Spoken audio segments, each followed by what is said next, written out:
respected speakers, delegates, researchers, and participants.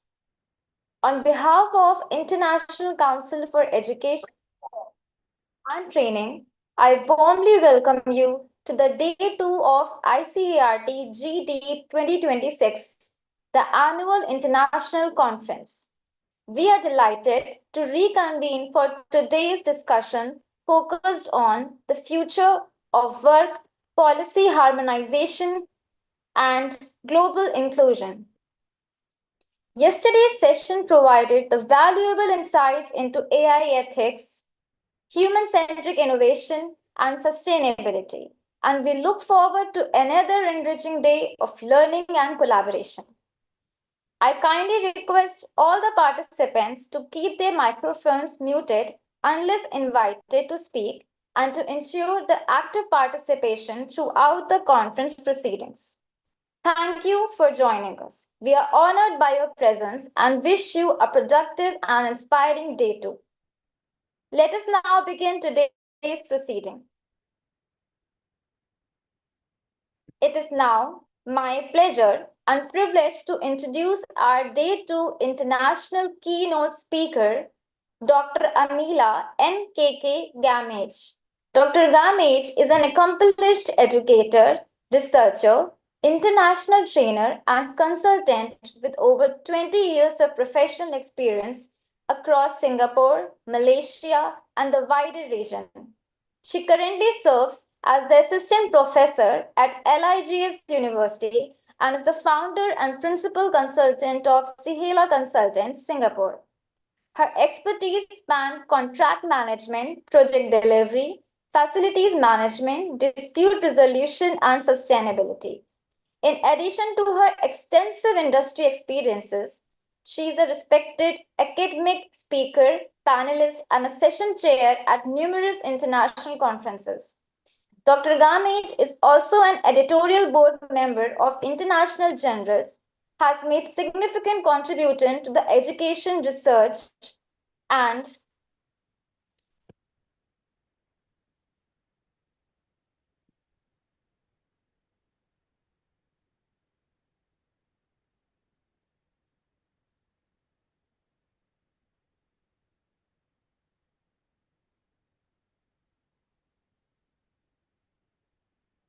sorry for the technical glitch. Professional development through her publications, workshop, and thought leadership. We are honored to have her with us today to share her valuable insights and expertise. So, lady, let's welcome her for this event. Ma'am, we welcome you. Okay, thank you. And allow me to share my slides. Okay, thank you for welcome and okay.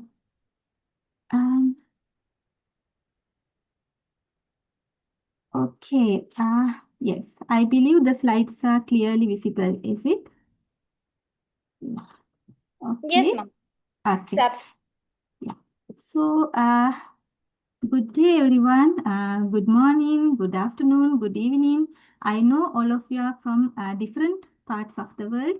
So have a nice time, and I'm happy to deliver this speech. And before I begin my speech, I'd like to begin by thanking Professor Dr. Sandeep Kumar, the President of ICRT, and also the team of ICRT for inviting me to this conference. We are living through one of the most significant transformations in the history of education. Artificial intelligence is no longer a future possibility. It is already reshaping how we teach, learn, assess, and prepare learners for the future. Yet, as AI capabilities grow, important questions emerge. How do we ensure fairness? How do we preserve academic integrity? And how do we keep education fundamentally human-centered? Today, I will explore how Education 5.0 provides a framework for directing this transformation through real-world evidence, ethical considerations, and a vision for the future of human-AI collaborations. I'm Dr. Amila Gamage, and I'm an assistant professor at Leeds University, US, and also I'm a director of Raffles Education Institute, Singapore. Other than that, I'm also mostly a certified trainer who conducts workshops and training sessions. My expertise is mostly on project and contract management. Already, in introduction, it was shared. More than that, these days I'm interested in doing my research on applications of AI in business and governance. So that's about me. And why we are talking about AI. So today also I selected a topic related to Education 5.0 and why AI matters now. The most significant educational disruption is happening now. It is also known as the disruption since the internet. Why? AI is rapidly transforming this education sector through different ways. It can be through personalized learning pathways, intelligent tutoring systems, automated assessments, and also feedback systems. There are also research assistants and also knowledge discovery. Administrative and institutional decision support also can be done through these AI tools. That's why we can see that AI is rapidly transforming education in different sectors and different areas. And if we check these recent studies, one of these study can shows that AI adoption among undergraduates in 2024, it was like around 66%. But within 1 year, in 2025, the same study shows that AI adoption among undergraduates increased up to 92%. From 66% to 92%. Can you see the difference? So that's why we can see that AI usage is rapidly changed in this within this 1 year. And that's why we want to focus on education 5.0 in practice. And let's discuss about some cases. I know that we already know around the world, most countries now adopting to this transformation. It's not just digital transformation, it's about digital transformation together with AI tools. And let's talk about this case from South Korea. What happened? In South Korea, the government, they decided to use digital textbooks. So they introduced AI-powered digital textbooks to modernize the learning. And the aim was to deliver personalized adaptive education at scale. But what happened? After introducing these digital textbooks, they had to roll it back. Why? There are some backlash from teachers, students, and parents. Why that? Why is that? There are certain concerns over usability, readiness, and learning effectiveness of this digital textbooks introduction. So, this is one of the examples that shows that there is a gap between AI ambition and also the reality in the classroom. And let's go to another case. This is from Singapore, how they integrate AI in higher education.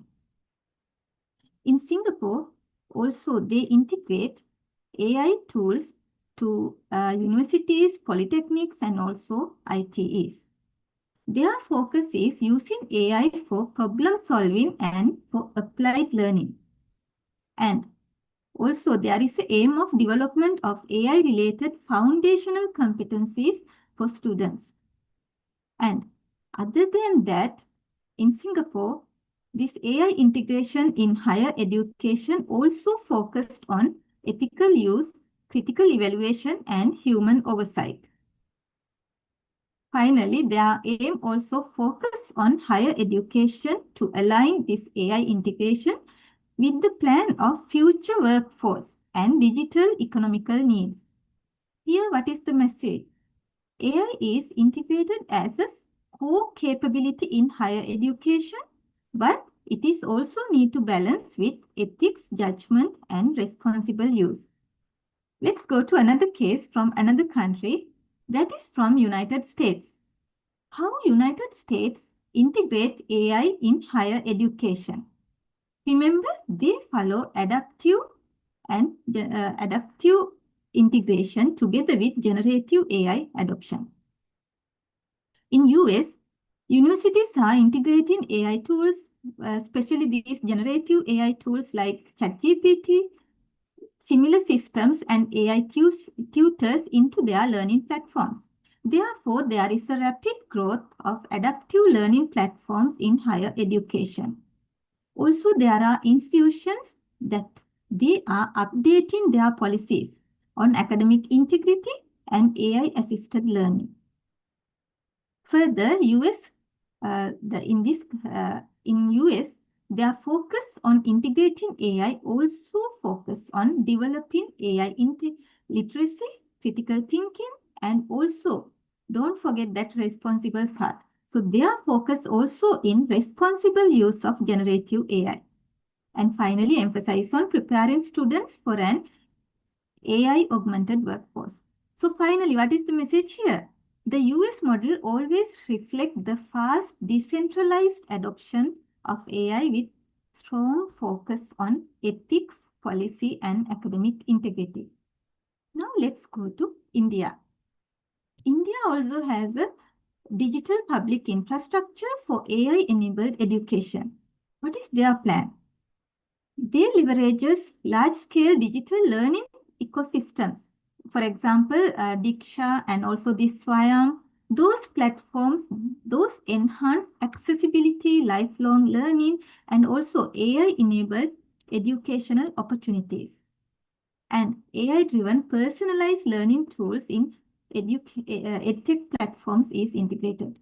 And here in India, we can see there is a strong push for digital inclusion and scalable education delivery, and their focus is on bridging urban-rural education gaps through technology. Don't forget that. So this is inclusive. The AI is not only for urban, it is also connecting urban-rural these gaps through these platforms such as Diksha or Swaya. And this is again highlight us that emerging these national focuses are also on AI literacy and skilling for youth. So what is the key message here? In India, they represent large-scale inclusive digital transformation. While everyone talk about ethics and policies, don't forget about inclusivity that is also there, and AI-enabled education to support access, scale, and equity. And so I don't go through more cases because every country, they have different methods or different way of integrating AI in education. But considering these 4 cases, we can see that there are certain emerging patterns from these evidences. Across these 4 national case studies, we can see a trend like the first thing, rapid AI adoption. And on the other hand, there is an uneven readiness in pedagogy, governance, and also learner support. Then, I have this question. Also, if you have access to chat, you can also share your idea about this question. Can we trust AI to make decisions that shape human futures? What is your opinion? There are certain areas like hiring, admissions, grading, scholarships, academic integrity. There are certain areas that we can use AI tools in education.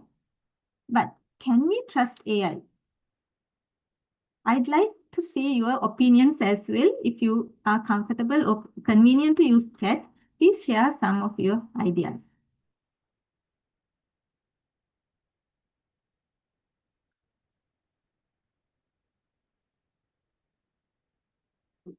Okay, so you can share your opinion. Other than that, I will also check the other messages. Yeah, I can see some of the messages are coming up. Okay. Anyway, so this is my question to you, and you can think of that. What are the issues here? Before that, we need to know where is the education evolution. Now we are talking about education 5.0, but it started from education 1.0, mainly teacher centered, and then changed to education 2.0 with information access. 3.0 is digital learning, and 4.0 aligned with industry revolutions. And now we are in 5.0. We don't talk about teacher-centered education or information access related education, not digital learning. 5.0 is about human-centered AI ecosystems. Don't forget the human part. It is not only AI ecosystem together with human collaborations. And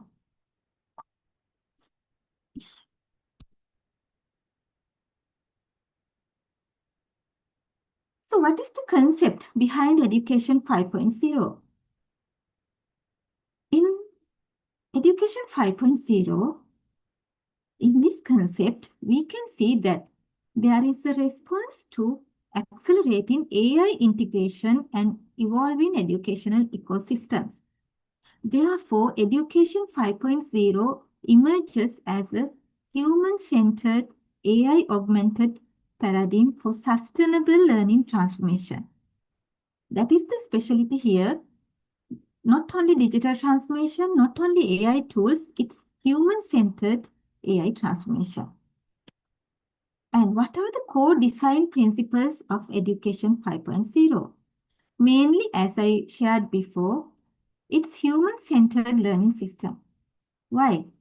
In this era, we are focusing on prioritizing learner agency, cognition, and meaning making in AI-mediated environments. On the other hand, there is also a focus on AI-augmented education. For that, we can use, or developers can use, leverage artificial intelligence or AI tools to enhance personalization, to share feedback or to give feedback, and to improve learning efficiency. And don't forget the ethical and sustainable designs. So we need to embed governance, fairness, and long-term educational sustainability into this system design. And finally, lifelong learning ecosystem. So we are now in Education 5.0. We are shifting from the fixed educational stages to continuous adaptive learning pathways. So these are the core design principles of Education 5.0 in this era. And when we check our recent studies, if you check, you will find there are recent research done on Education 5.0, but I will share few of these interesting research. These research suggest that this is not an isolated phenomenon, but this is also a part of a broader systematic transformation. For example, in 2025, recent study by Day and Zhao, they highlighted that AI integration is reshaping education systems toward increased productivity, sustainability, and learner-educator effectiveness. On the other hand, another study done by Shaji George et al. In 2025 again, education is evolving from teacher-centered models to student-driven, technology-enhanced learning ecosystems. This is the finding of their study. And Firesco in 2025, their studies highlighted that effective implementation requires not only technology but also human-centered competencies such as ergonomics, awareness, and also don't forget the soft skills and collaborative learning design. So these are some of the recent literature-based studies and the highlighted area. Other than that, there are many studies done on Education 5.0 and what are the challenges and how to improve this shift, because the shift is from the fixed models towards productive, sustainable, and learner-educator effective systems. And finally, it should be human-centered. And how we use AI in our learning systems. Basically, we know that there are personalized learning and also there are AI tutors nowadays, and students can also easily learn using these AI tutors, and there are also automated assessment systems. On the other hand, for research, we have research copilots, and the administrative tasks also can be done using automation tools. And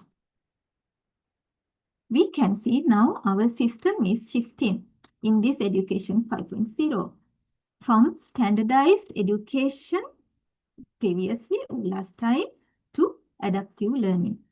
And on the other hand, from institution controlled to AI augmented ecosystems. So this is the shift in the system.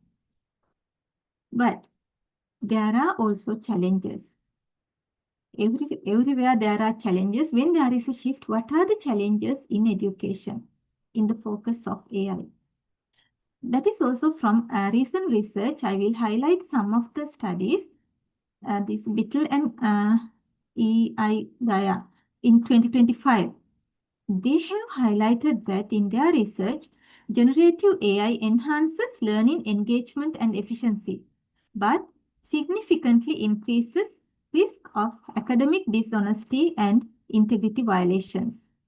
On the other hand, Leong and Shang in 2025, in their that is also recent research, they have highlighted that AI-powered plagiarism detection tools improve accuracy in identifying paraphrased, translated, and AI-generated content, but create concerns about over-reliance on automated assessment systems. So don't forget about reliance on these systems as well when we shift to the new educational era. And what are the AI challenges in education further?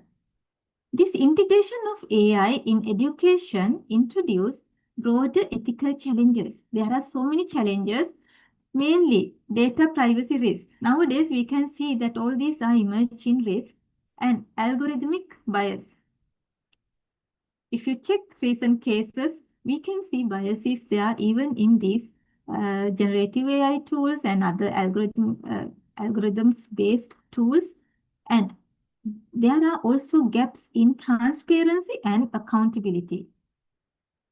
Further, there are also potential erosion of critical thinking skills, and this is where most of the academicians and also the researchers are focusing their attention on because of the decreasing critical thinking skills, especially among young children, I mean students and also undergraduates.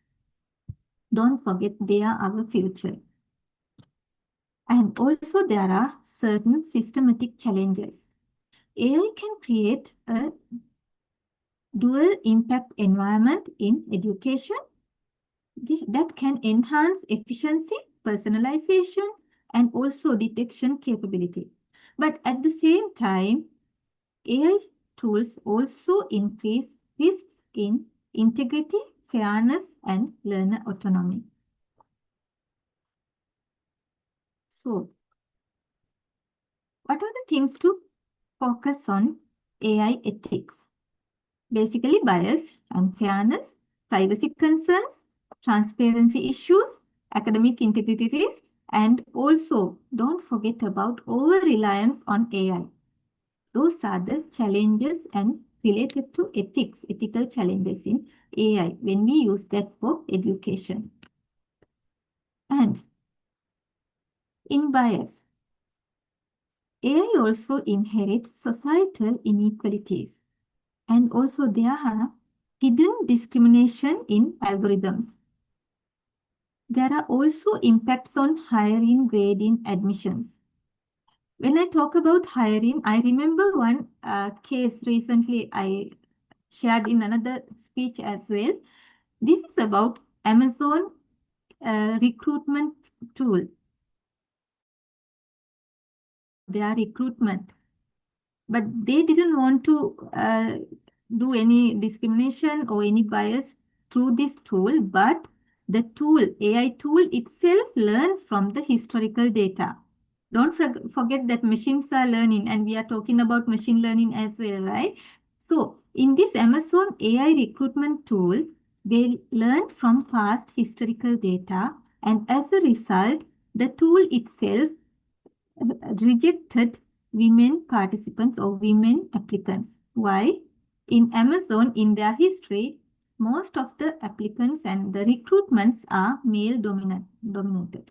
And because of that, the tool itself rejected the women applicants or female applicants. So this is one example of, to show or highlight about the bias in hiring or in recruitment. And later, Amazon removed that AI tool because of the bias and other issues with that. And in education, we cannot forget about academic integrity. There are certain issues related to AI-generated essays and also ghostwriting concerns. Authenticity of learning is also questioned. So these are the issues related to academic integrity when we use AI tools in education. And there are also gaps in governance because we can see that there is a rapid AI adoption, but with this rapid AI adoption, do we have rapid policy development? Usually it is highlighted as slow policy development. And also there is a lack of global standards. Although there are some certain standards, in general, there is a lack of global standards in AI adoption and AI integration. So these are another challenges in governance. So what happened in the future? When we focus about the future of our work, remember that AI replaces these routine tasks. But on the other hand, because of these challenges and ethical issues, it is also focused that human AI collaboration also will increase together with routine tasks are replaced by AI tools. And therefore, we also need to shift. There is a requirement for skills shift. That's why when we focus on future of work, it's important to focus on our skills as well. We need to upgrade our skills or we need a skills shift as well. And with that, what are the human skills that we need for the future? Critical thinking, very important. Creativity, important. Ethical reasoning, again important. And also leadership, emotional intelligence. Because AI tools cannot always make decisions. Human intervention is very important with all these skills like starting from critical thinking to emotional intelligence. And so we talked about some of the challenges. And in Education 5.0, we can see there is a skills shift. There is a requirement for skills shift. Where is the shift? From memorization to problem solving, and from exams to innovation, and from content to competencies. These are the areas that we need shift in our skills or in our students. And when we talk about sustainability, we can see that AI also can use for smart education. And also there are certain concerns about using AI tools and energy consumption. These are the areas to focus on. And don't forget about digital divide. There are certain challenges with these digital divide issues. And another issue is with equity. We need inclusive access to AI. Need to reduce digital inequality and also fair learning opportunities are important.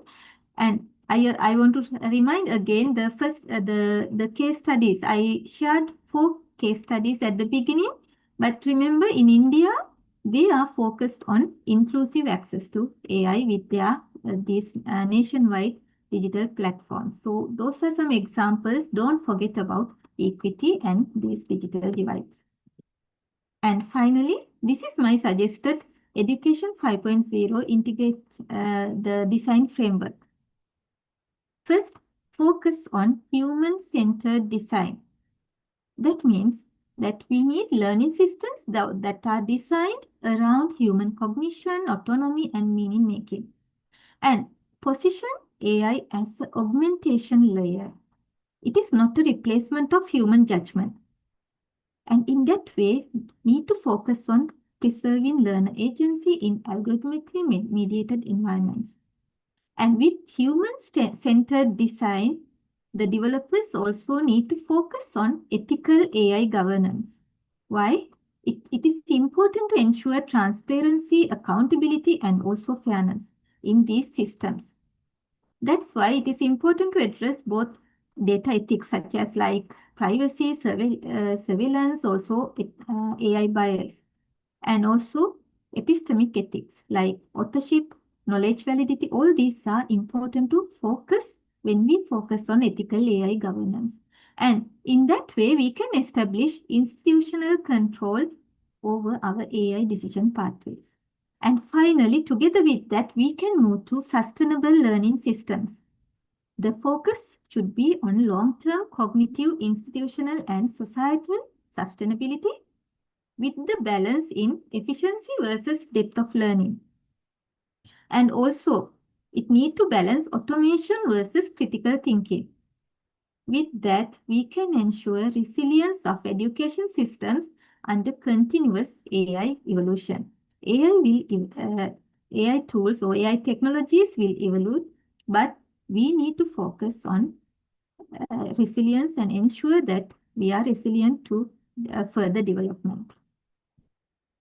And finally, we need updated frameworks to address these issues like bias, data privacy, and the integrity of AI-driven learning. And finally, the AI transformation also in education systems, those are not just tools. These these AI tools transforming education systems at a structured level, and it reshaped pedagogy, assessment, and also knowledge production. This transformation also raised important ethical needs, as we shared now. What are the ethical requirements? We need new frameworks that address bias, privacy, and epistemic integrity in AI-driven learning. And the future lies in human AI collaboration. Education also need to evolve towards co-intelligence, and we need human agency and capability. All these are together jointly designed. And this is the direction of Education 5.0. I wish you all a productive and inspiring conference. Thanks everyone. And finally, I want to say Education 5.0 is not about replacing humans. It is about empowering humans with AI. Thanks everyone. Thank you so much, Dr. Ramesh, for your informative and visionary address. The knowledge you shared about the integration of AI with education is very insightful for our today's conference. Now, I will request the participants that if they have any questions regarding the presentation, they can kindly type their questions in chat box so that we can discuss with the professor.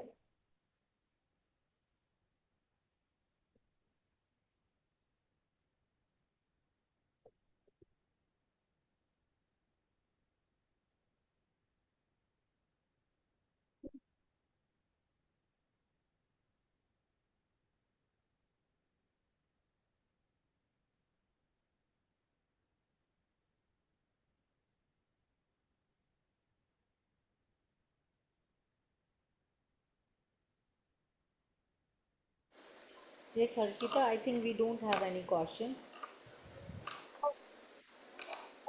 So, have any questions as of now? So with this, now we head towards our integration of with this, we are heading to special focus policy panel discussion. And for that, I would like to welcome my co host, Harshita Panjami, to take charge of the session.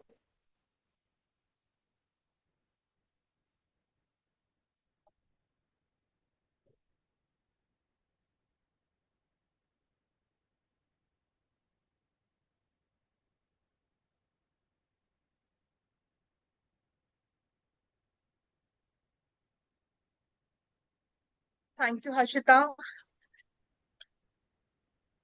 Welcome. Yes. So good morning, good afternoon, and good evening, everyone. All our distinguished delegates, scholars, educators, policymakers, and guests joining us from across the globe. Today, I, Harshita Panjani, is the host and moderator for the panel discussion. It is my privilege to welcome you all to the Inclusion Gender Empowerment Forum, a significant discussion under the broader conference theme, The Future of Work, Policy Harmonization, and Global Inclusion. As we navigate an era marked by rapid technological advancement, changing workforce dynamics, and increasing global interconnectedness, the question before us is not only how work will evolve, but also who will get benefited out of it, the various transformation that we can see in the future. So true progress can only be achieved when the opportunities are accessible to all, regardless of their gender, background, identity, or circumstances. This is what we are going to discuss today in the panel. Inclusion and gender empowerment are no longer optional aspirations. I hope you all agree with me. They are essential drivers of innovation, economic growth, social justice, and sustainable development. Yet, despite considerable progress, barriers to the equitable participation continues to exist across the workplaces, educational institutions, leadership structures, and policy framework worldwide. I'm really thankful to ICERT for organizing this session and providing me this best opportunity in my life to talk about this and have the panel discussion on this topic, because this is the need of the hour, that we need to discuss about this because education is expanding, but we know that with the exponential growth we need to learn about the equity and empowerment at the same side. So today's forum provides us an opportunity to reflect on how communities can work together to create inclusive environment, harmonize policies, and empower individuals to thrive in the future world of work. So we are fortunate to have with us our distinguished panels of experts who bring diverse experiences and global perspective on these critical issues. I am confident that today's discussion will generate valuable insights, practical recommendations, and meaningful dialogues for all the participants who have joined us today.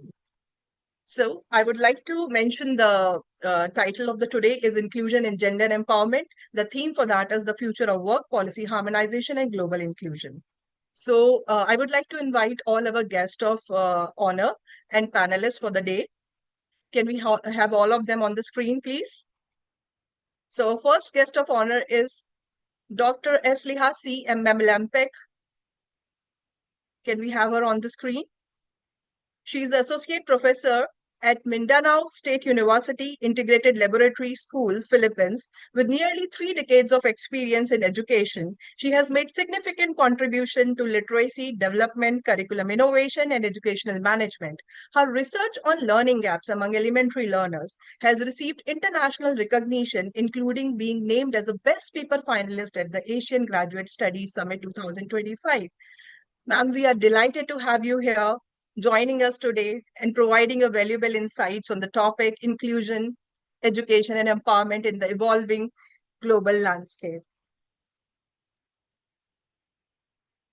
Our second panelist for the day is Ms. Tigabnesh Asfour Fenty, Department of Public Health, College of Health Sciences at Debre Tabor University in Ethiopia. It is my pleasure to introduce her. She is the public health researcher, academician, and lecturer at Debre Tabor University, where her work focuses on addressing the healthcare disparities, promoting community well-being. Her research interests include epidemiology, maternal and child health, adolescents, mental health, and community-based health interventions. Through her contribution to multidisciplinary research and public health education, she has demonstrated a strong commitment to evidence-based solutions that advance equity, inclusion, and access to quality healthcare. So it would be great to listen from her today. So we welcome you, Ms. Fenty, today. Our third panelist is Noor Nazirana Binti Umadin. It's my pleasure to invite her on the screen. Ms. Noor Nazrana is a distinguished academic curriculum expert and human resource scholar with over 2 decades of experience in her education, in higher education. She currently serves as a senior lecturer and program leader of international business management at Asia Pacific University of Technology and Innovation, Kuala Lumpur. Her expertise spans human resource management, digital learning, educational quality assurance, and virtual learning environment. As a panel member of Malaysian Qualification Agency and an award-winning educator, she has made significant contributions to advancing innovative and inclusive educational practices. We are delighted to welcome her on the screen today and looking forward to her insights on leadership, workforce diversity and global inclusion. Our next panelist is Dr. Juliet F. Laura Zuloliani. It is my pleasure to introduce her. Dr. Juliet is an assistant professor of economics at ICFAI University, Mizoram, an accomplished researcher whose work spans development, socioeconomics, health economics, and sustainable regional development. Her research has addressed important issues including public health, gender dynamics, digital literacy, and socioeconomic challenges facing the communities in Northeast Asia, India. With a strong commitment to evidence-based policy and inclusive development, her work offers valuable insights to how economic and social framework can contribute to greater equity and empowerment. So, ma'am, we are really happy to hear from you today. And our next and final panelist is Jane Hassler. It is my pleasure to invite her today. Uh, she's a sociologist, mental health registered nurse, and passionate social justice advocate whose work focuses on community welfare, mental health, equitable access to the healthcare. Though her academic, clinical, and advocacy experiences are very wide, she has been actively involved in supporting marginalized communities also and promoting social inclusion. She is also a host and producer of 2 impactful podcasts that foster meaningful conversation on mental wellness, social justice, and family life. We are delighted to have her with us today and look forward to hearing with her valuable perspective on inclusion, empowerment, and social equity. We welcome you, Ms. Jane. We welcome all the panelists to today's forum to share their insights and experience on inclusion, education, and empowerment in the evolving global landscape. So can we have all the panelists on the stage now?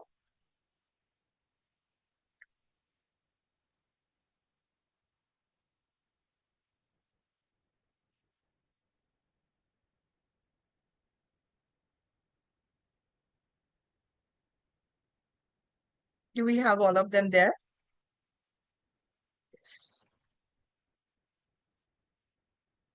Can we please have you on screen?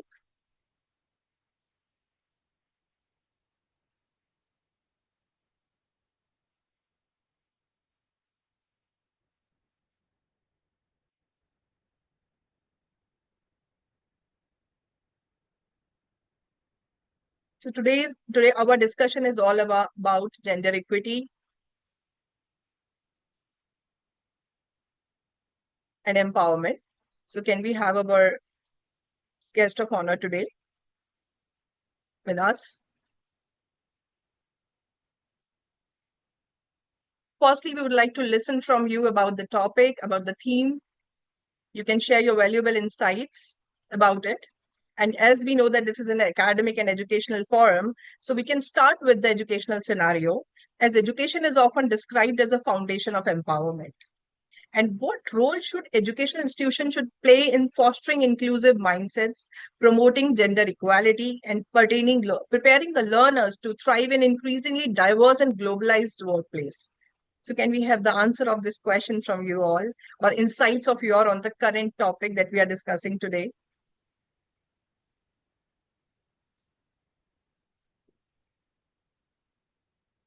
Any one of you can intervene and talk about this topic. Yeah, we can start from Ms. Esliha. Thank you, Mom. Welcome, Dr. Ma'am. Okay, so thank you very much, Mom. Before anything else, my courtesy to everyone who is in this forum and who really stayed up to this second day. So, good morning, good evening, and have And of course, it's my privilege to join in this Inclusion and Gender Empowerment Forum and contribute to the discussions on this year's theme, um, which focuses on the future of work, policy harmonizations, and global inclusion. This theme is particularly relevant in today's world where rapid technological advancements, globalization, and evolving workforce demands continue to reshape our societies. At the same time, these changes challenge us to ensure that opportunities remain equitable, inclusive, and accessible to all. The future we envision must not only be innovative and productive, but also just inclusive and responsive to the needs of diverse communities. As I prepared for the discussion, I reflected on my journey and realized that my perspectives on inclusion and empowerment have been shaped not only by theory, policy, and research, but also by personal experience. Mindanao State University, this is where the school where I am teaching, I think for almost 3 decades now. Um, it has been my academic home throughout my entire educational journey. I began my education at Emesio as an elementary pupil, continued through high school, college, pursued my graduate studies, and eventually earned my Doctor of Philosophy from the same institution. Today, I have the privilege of serving as an educator and educational leader within the university that helped shape my life. Having spent most of my life within the Emisio community, I have experienced firsthand what it means to learn and grow in an environment characterized by diversity. I have studied and worked alongside individuals from different cultures, languages, faith traditions, socioeconomic backgrounds, and life experiences. These interactions taught me that diversity is not barrier to progress, but a source of strength, innovations, and understanding. That is why the vision of the Inclusibong Pamantasan resonates deeply with me. By the way, this Inclusibong Pamantasan is actually in English, Inclusive University. Okay, so it is not merely an institutional aspiration, it is something I have personally experienced as a learner and now strive to promote as an educator. It reflects the belief that every individual deserves the opportunity to learn, participate, contribute, and succeed regardless of background or circumstance. My journey from an elementary pupil to PhD graduate and now as a faculty member of Mindanao State University has reinforced my belief that education remains one of the most powerful tools for empowerment, social mobility, and inclusion. It has shown me that when institutions create equitable opportunities and foster a sense of belonging, they can transform lives and strengthen communities. It is from this perspective, as a learner, educator, and advocate of inclusive education, that I would like to share my reflections on the future of work, policy, harmonization, and global inclusion. As I reflect on this theme, I would also like to emphasize that gender empowerment is not solely a women's issue. It is fundamentally a development issue, a social justice issue, and a human rights issue. So, when we talk about the future of work, policy harmonization, and global inclusions, we are ultimately talking about creating opportunities where every individual, regardless of gender, can participate, contribute, and thrive. Gender empowerment is about ensuring that women, as well as all marginalized groups, have equitable access to education, leadership opportunities, meaningful employment, and decision making processes. In my years as an educator, I have witnessed how education can transform lives and open doors of opportunity. I have seen students, particularly young women, overcome challenges, pursue their aspirations, and emerge as leaders in their communities and professions. These experiences have reinforced my belief that empowerment begins when individuals are given opportunities to learn, develop their potential, and participate meaningfully in society. For me, Gender empowerment is not about giving special privileges to one group over another. Rather, it is about removing barriers, addressing inequalities, and creating environments where everyone can realize their full potential. It is about ensuring that talent, capability, and leadership are recognized regardless of gender. As we navigate a rapidly changing world characterized by technological advancement, globalization, and evolving workforce, demands a gender empowerment must remain at the center of our efforts. We cannot achieve meaningful inclusion if half of the populations continues to face barriers to participation and leadership. Likewise, we cannot build sustainable and peaceful societies if diverse voices are excluded from decision-making processes. Therefore, my perspective on this theme is grounded in a simple yet powerful belief that when education empowers, policies protect, and institutions include, individuals thrive, communities become stronger, and societies become more equitable and resilient. So, thank you very much, and Assalamu alaikum. Thank you, Mom. Thank you, ma'am, for your valuable insights. You rightly said we need to remove the bias, first of all, and equal Yes. care should be taken about each and every gender who is working, and equal credit should be given to all. This is rightly said by you. Thank you so much for joining us and providing us your insights. So we are just waiting for other panelists also to give their insights in the concern, same concern. Then we listen from you again with the next topic of ours. So we are just waiting for, do we have Miss Tigagnesh Asfa Fenty with us? Or Nor Nazirana Binti Umarji? Or Dr. Juliet with us? Or Jane Hustlers with us?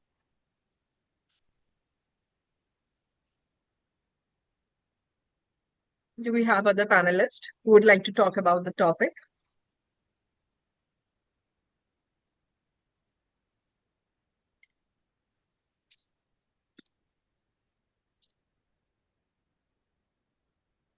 So till the time other join us, I do have an open question with all of you. Do you really think that education has something to do with us, with it?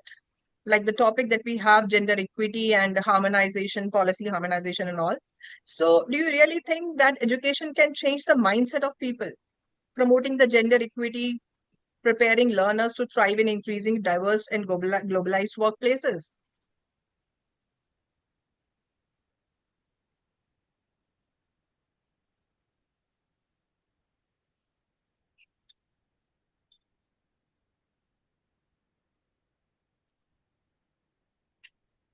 Okay, so we are getting the answers from our audience. Yes, all. Yes, the joinees are quite active in this.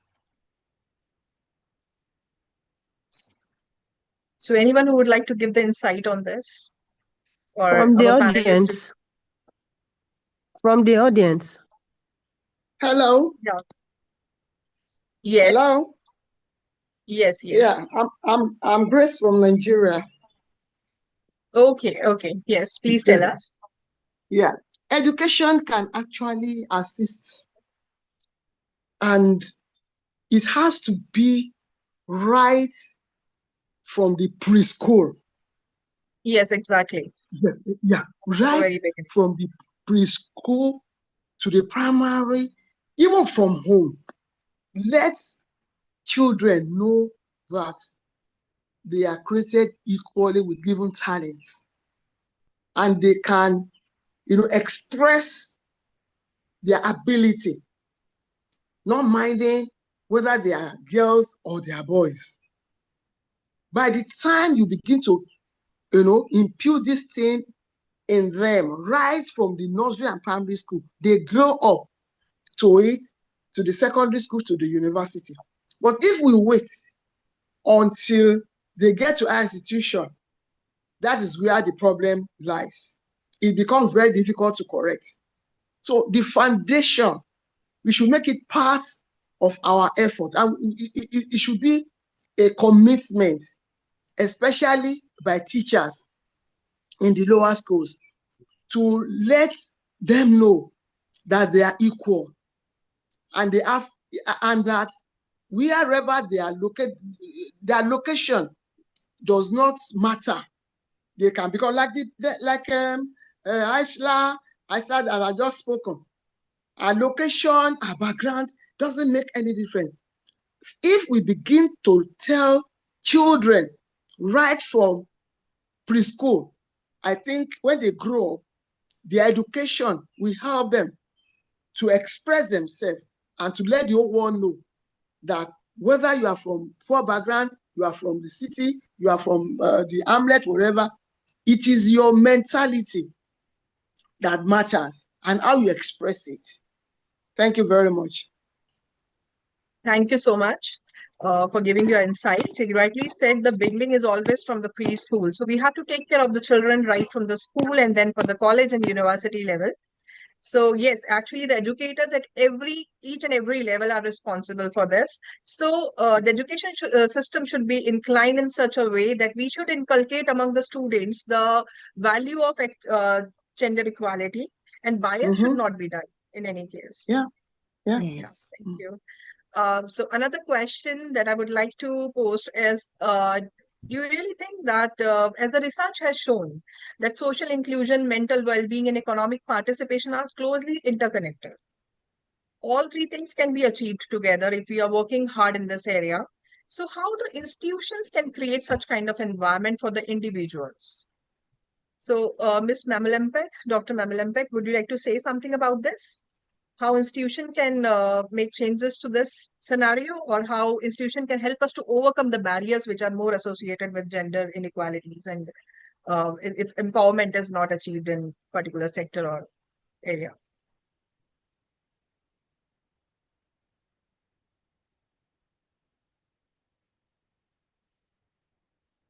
Dr. Mamalempek, can we hear from you about this? How educational institutions can help us in this concern?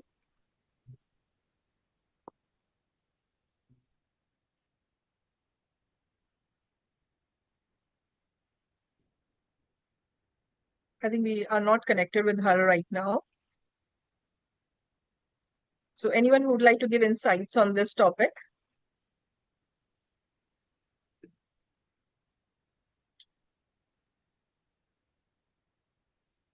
Can anyone guide how educational institutions can help us in this concern? Yes, Dr. Mamalempek, welcome. Yes. Okay. Can I butt in, Mom? Yeah, the question is regarding the social inclusion, mental well-being, and economic participation. So we generally see that all three can be achieved when we just move with gender equity in the classrooms. So can educational institutions can help us in this concern with right education from the very beginning, so that everyone should feel valued, supported, and empowered to succeed in life. So what kind of environment we Yes. do need for that? I think, Mom, as educators, we have the responsibility not only to teach academic knowledge, but also to cultivate values that encourage inclusion and equality. And then through education, we can change mindsets, reduce prejudice, and empower learners to become advocates of inclusions within their families, workplaces, and communities. I think that's, Mom. Yeah, thank you. Thank you so much for your insights.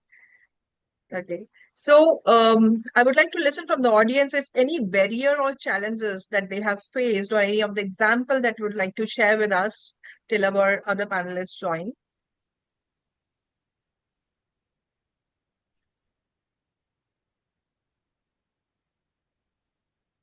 Yes, can we have Adeline Orji to talk about this topic?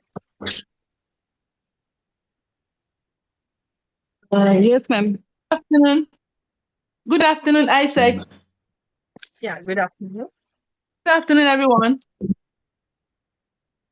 Good afternoon, everyone. Can you hear me? Good afternoon. Yeah, Good yeah, you are afternoon. audible. Good Good afternoon. evening from us here. I can hear you. Okay. Thank you so much. You know, we are talking about social inclusion. It has Yes. to it has to be everybody's business. Parents, teachers, peers, the government? How can the peers be involved in? I said social inclusion has to be everybody's business. Yes. Educators, teachers, parents, government. It has to start with philosophical orientation.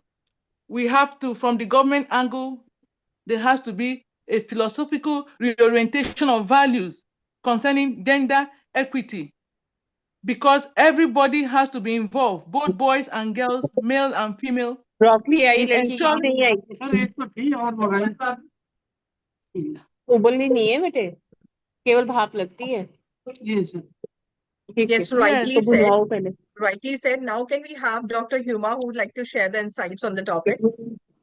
हाँ, जब okay, yes ma'am okay. Yes ma'am good evening Good evening. हाँ मंगवाए मंगवाए Yes, Dr. Hima, you can share your insights on the topic. Yes, what are the real grounds on which we can achieve this actually? आप खा लीजिए Some real examples that you would like to share that can help us to really achieve gender equity and empowerment in the education institutions or other institutions also when they just go for their workplaces. So how to give the right education from the very beginning?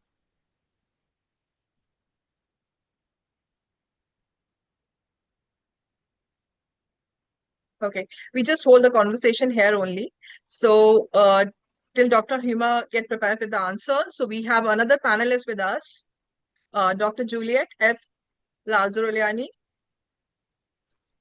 Welcome, ma'am.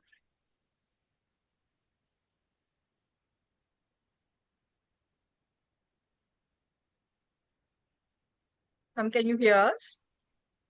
Dr. Juliet. She's Assistant Professor, Department of Economics from ICFAI University, Mizoram.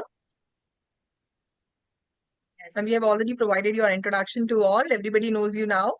And we have already started with the panel discussion about the topic gender equity and empowerment. So we would like to hear from you about the theme. Whatever your insights are there, we would like to get that from you. Yes. Welcome. So yeah.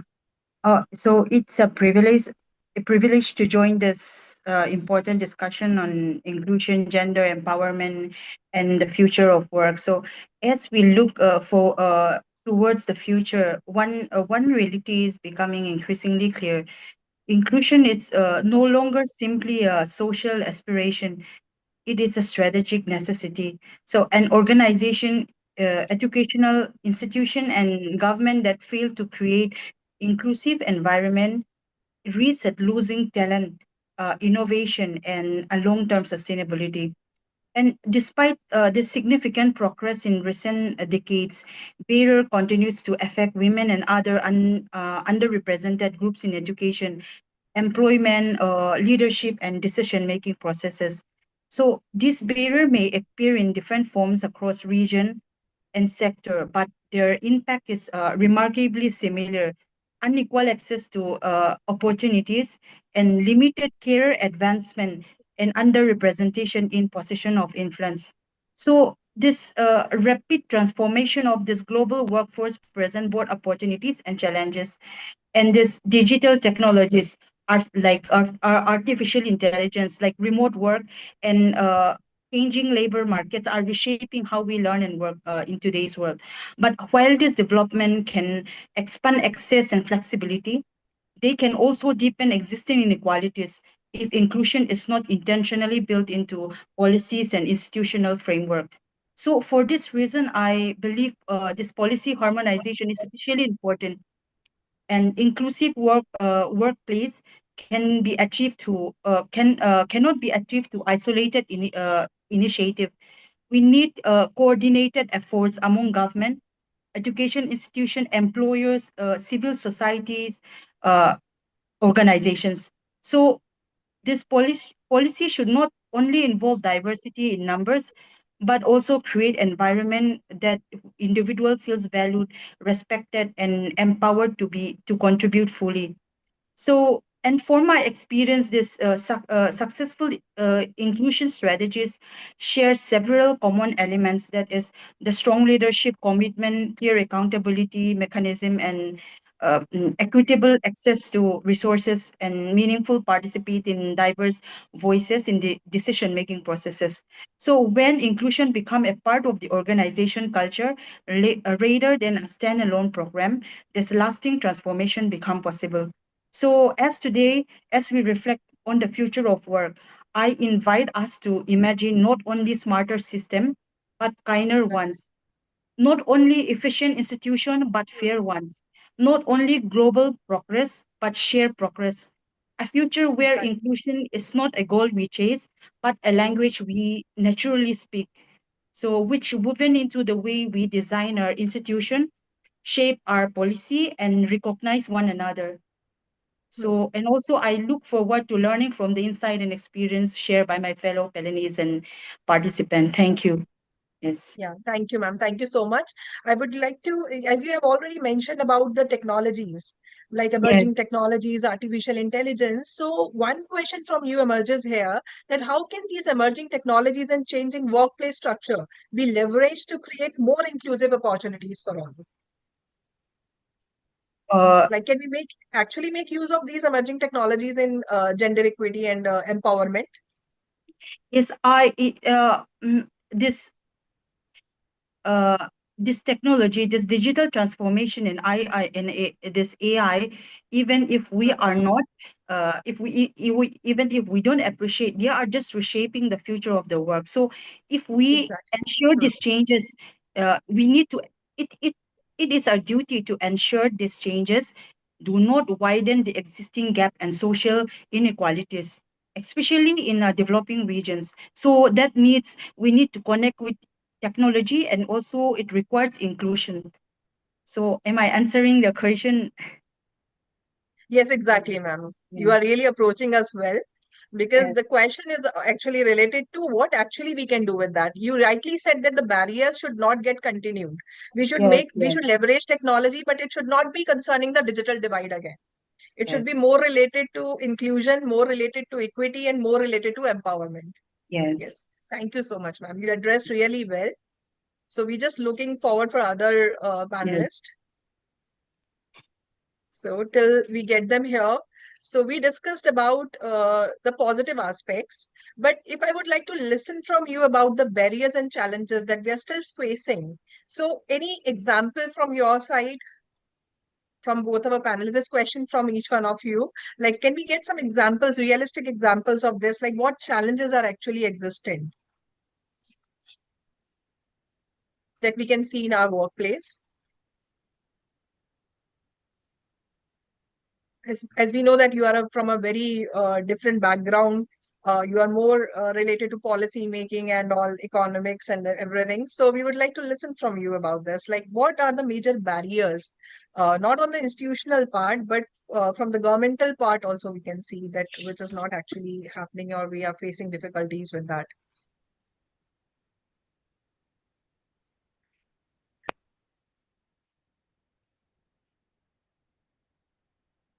Uh, so is I have to take the question. Yes, yes. Yeah, you Okay. can take the question, ma'am. First, you can take the question. Uh, I think I first have to highlight the job market polarization. So this growing wage and Exactly. employment gap of highly educated and less educated workers, and Hmm. also there are pro workers AI. This AI application design. It's designed to augment and boost productivity and wages of less educated workers. So and also this thing. mm, this engagement to technology visionaries at the technical level should Hmm. present and argue for alternative path. And then see, technology is not deterministic. Technologies such as AI and this robotic are not inevitable part, but represent choices which are shaped by multiple actors. So there is no single correct technology trajectory. Hmm. So I think like I and also the challenges today is also like from the private sector often default to Exactly. Yeah. automation to reduce labor costs as it yields Hmm. immediate measurable savings.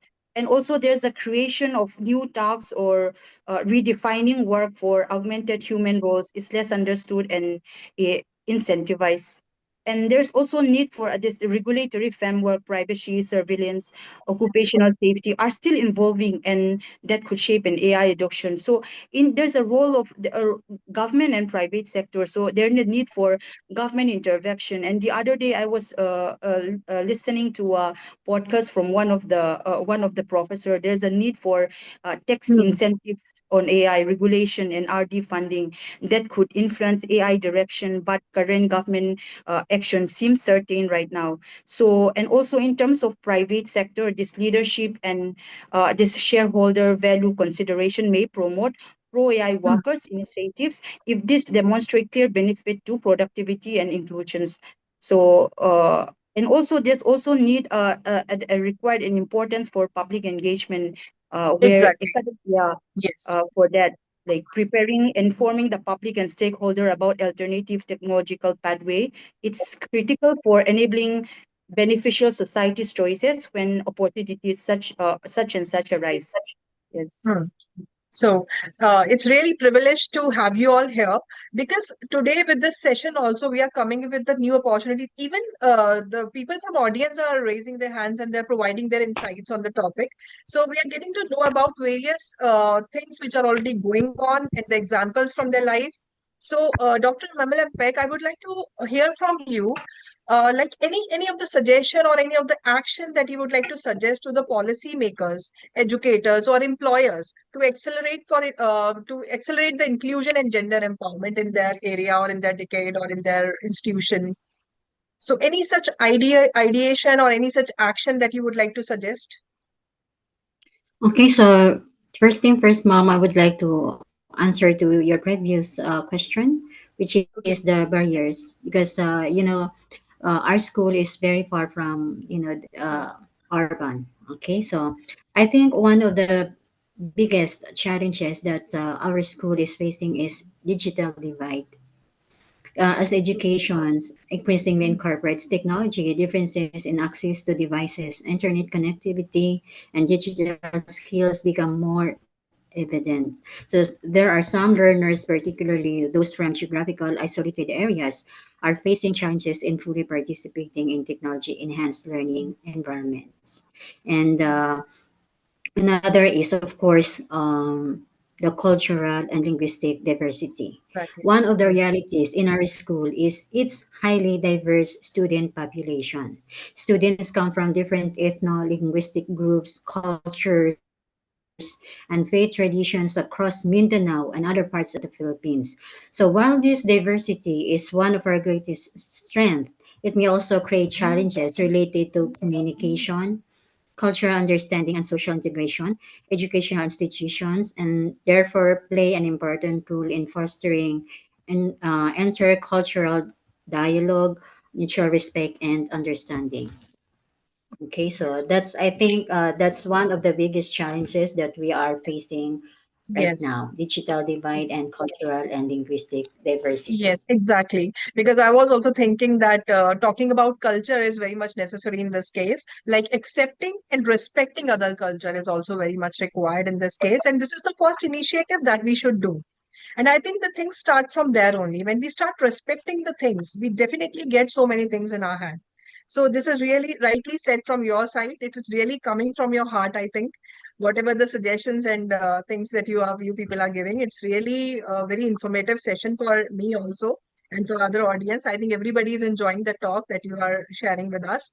So going with this, the panel is open to the audience also. If you would like to share any of the example from your side, like we have heard from Mr. Dr. Mamalempek about the cultural interventions that could be done and the respect towards the different cultures. And we have heard from Dr. Juliet also regarding these things. So anyone from the audience who would like to intervene in between, would like to share some challenges, barriers, or some outcomes or some actions that you would like to share with us?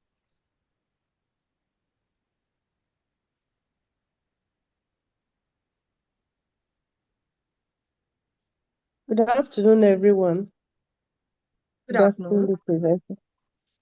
Yeah, I'm Dr. Teresa Odega from Nigeria, University of Ilorin, Kwara State.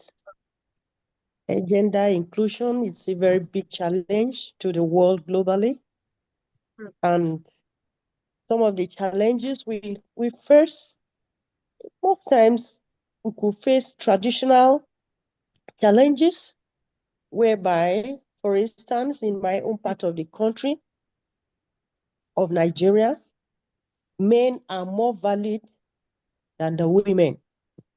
And so parents would like to train their male children instead of the female children. They will put more value on the males than the females. So for us to overcome such a challenge is for us to go back home and begin to educate our parents and let them know that if a child is a male or a female, they have equal right. They have equal right to go to school. They have equal right to handle finances. They have equal right to go into business. They have equal right to be in leadership in various sectors. So it has to be a set mind from the family. But if the family keep having a set mind that says a male child is more valuable than a female child, the problem continues to exist.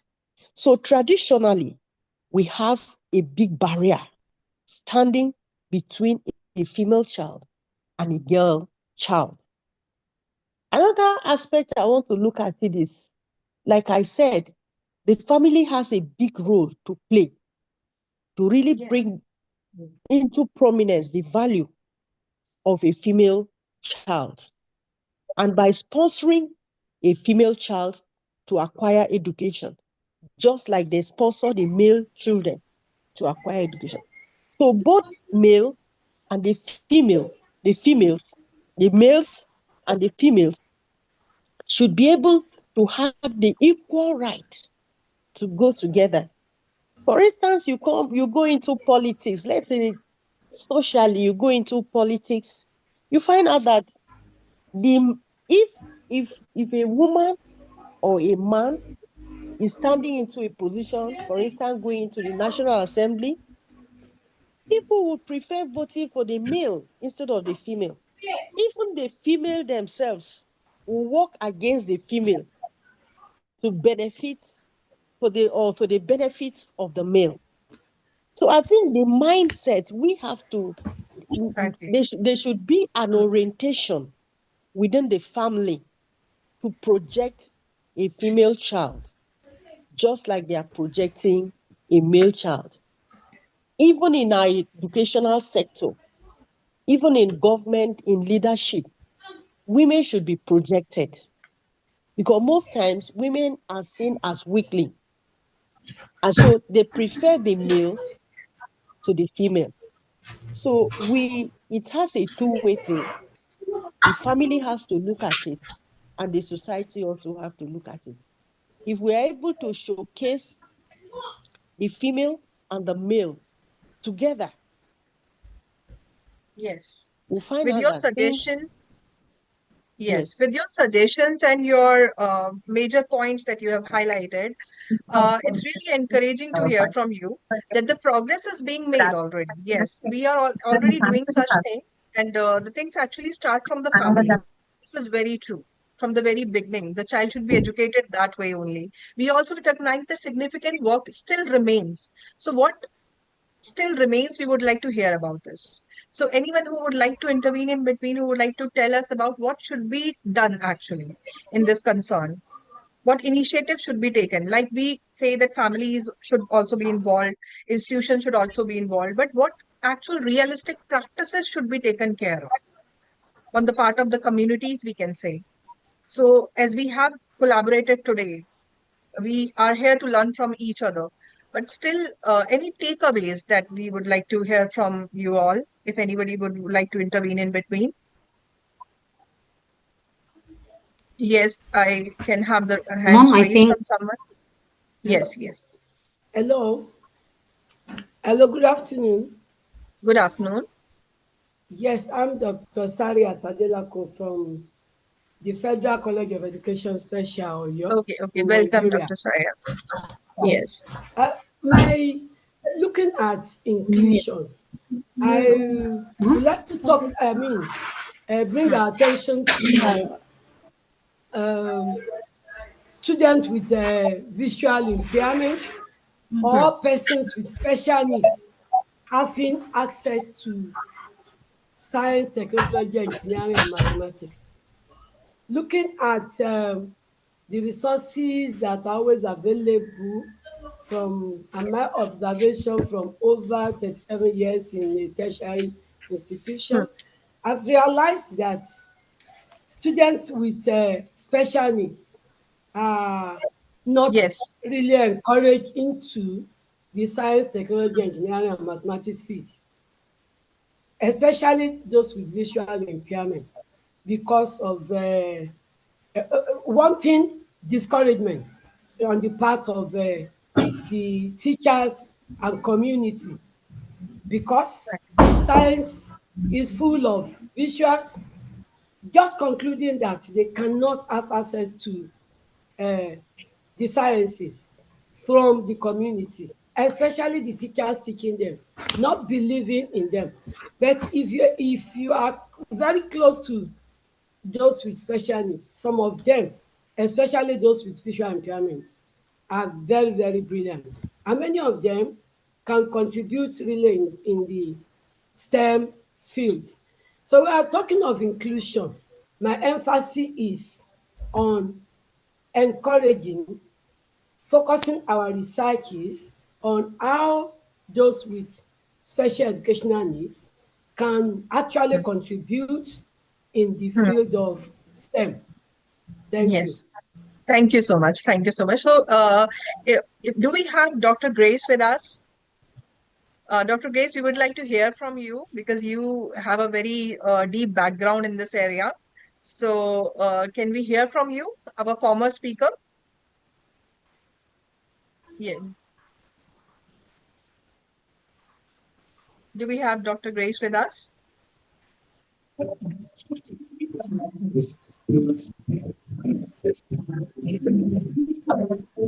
Dr. Grace, can you just provide your insights in the concern? I would like to invite her.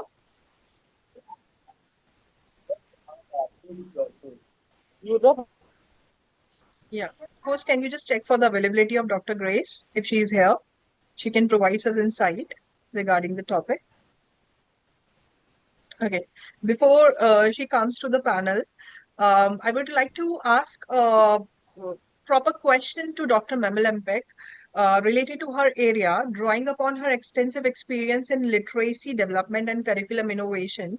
What changes do you believe educational institutions should prioritize to ensure that future generations not only understand the principles of inclusion and gender equality, but actively participate in them in their daily lives? Some kind of activities that can be done in the school or in the future workplace. What should be they prepared for in the future workplace? Like we talk about the vocational education, we talk about the skill education. So this is a kind of value education that we can provide to the children from the very beginning, as it was rightly said, from the primary roots only. So can you just provide some suggestions how this can be prioritized through some activities or actions in the school institutions? okay. So I think the most recommendations or suggestion that I can share is expand equitable access to education, technology, and workforce opportunities. Okay, so in that, inclusion requires more than participations. It requires um, access. Individuals cannot contribute meaningfully if barriers prevent them from accessing quality educations, digital resources, professional development, or employment opportunities. Exactly. Expanding access helps reduce inequalities and creates pathways for social and economic mobility. I think that's what I can share. Yeah, every time you provide us a good loop for everything, like you have talked about professional development. Yes, teachers, educators should also be trained in this area, like how to handle the students and how to basically avoid such kind of biases that we generally don't do, but actually happens. So there should be understanding for that also. So training sessions related to this should be introduced. This is really a very good suggestion and recommendation from your side. I really appreciate your efforts, like you are sharing so much of your valuable insights with us, and we will definitely be going to implement in our areas. And now a direct question that I would like to ask from Dr. Juliet is about economic and policy perspective, that you have the background. Like, how can government ensure that inclusion and gender empowerment are not viewed merely as a social goal, but essential drivers for sustainable development and economic growth? So can you relate this topic to sustainable development, economic growth also? Yes, regarding that, I also want to highlight regarding the gender empowerment, this inclusion. I really resonate with one of the question that it should start from home, like equality from home. So Exactly. actually, like Hmm. uh, regarding that, like it all start with the family. It all start with the family. We need to change the attitude and the stereotype. Hmm. So and also it also required like education is there need to be a gender sensitive learning or equal access. And also, but besides that, like there it's a life, how will I say, it's a life cycle approach. So it start with the family and it is strengthened through education, and it need to be protected by policy from the government policy, which is supported in the workplace and which need to sustain through continuous learning. So when this element work together, gender empowerment becomes such an aspiration, but a reality. So in simple, equality begins at also home. It grows through education, and it is protected by policy, and it's supported at work, and it's sustained through a life long learning. And and so uh and with that question, in terms of this economics and the roles of the government, I believe that gender equality is not only a social issue, it is an economic issue. When women have equal access to education, employment, and finance and leadership opportunities, family prospered and communities grow stronger and economies become more resilient. So uh, for me, the sixth pillar, which is home, equal education, and economic empowerment, supportive government policy, inclusive workplaces, and future ready skill. These pillars are interconnected. When government Exactly. create enabling policies and economic opportunities, and families support equality, and this education institution build capacity, and this workplace provide fair opportunities, and inclusion become sustainable. So yes. Uh, Mom, I Thank you think so much, can I? Dr. Juliet. Yeah, yeah, you can add on to it. Okay, Yeah, so I just like to add from the answer of Mom Juliet. I think hmm, foster stronger collaborations among governments, exactly. She rightly said about educational this. Hmm, institutions, civil society organizations, and the private sector as hmm, well. Okay. hmm. Okay, so the challenges of inclusion and gender empowerment are too complex for any single institutions to address alone. Sustainable solutions require partnership, shared responsibility, and collective action. So by working together, stakeholders can leverage their strengths, resources, and expertise to create more inclusive and resilient communities. I think that's what Mom Juliet is emphasizing. Yes. Thank you, Mom. Okay. Thank you so much for your insights. You both have given us really good directions in this area. We have one more person waiting to share something, Dr. Fernandez. So, yes, you can unmute Yeah, yourself and you can talk about this. Yes. yeah. Good evening, ma'am. This is Dr. Very, Anselmo very from energetic audience, very energetic, must say Mhm. this. Or you both uh, have made it I'm energetic. from Goa, India, And my opinion on this issue of gender issue is that it is a progressive issue, starting right from the family to the school to higher education to employment and workplace. Now, the solution to this to start from the school, it's from the home itself, wherein the parents have to respect both the children, both the sex, whether male or female. They should be given equal treatment. That is where it starts. Then coming to the school, there also through value education programs or lecture, child should be sensitized that there is no difference between the genders, respecting both the genders, going ahead with the higher education and the employment. So this can be solved from the from starting from the family, then to the school, and automatically the things will settle at the higher level also. So things should go on progressively. Yes, exactly.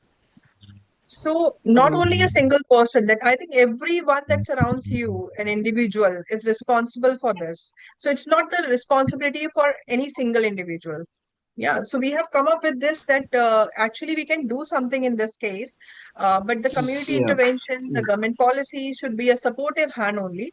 But the thing is that as an individual, we need to learn about it, we need to implement it, and we need to just should not be like only the listeners and the audience. We should participate. We should participate, and whenever we see some kind of thing, some kind of biases or something is happening, we should raise our voice there only. Okay. So yes, so things should start from the very beginning. So I have seen Dr. Pushpanjali Singh here. Would you like to share some insights on this?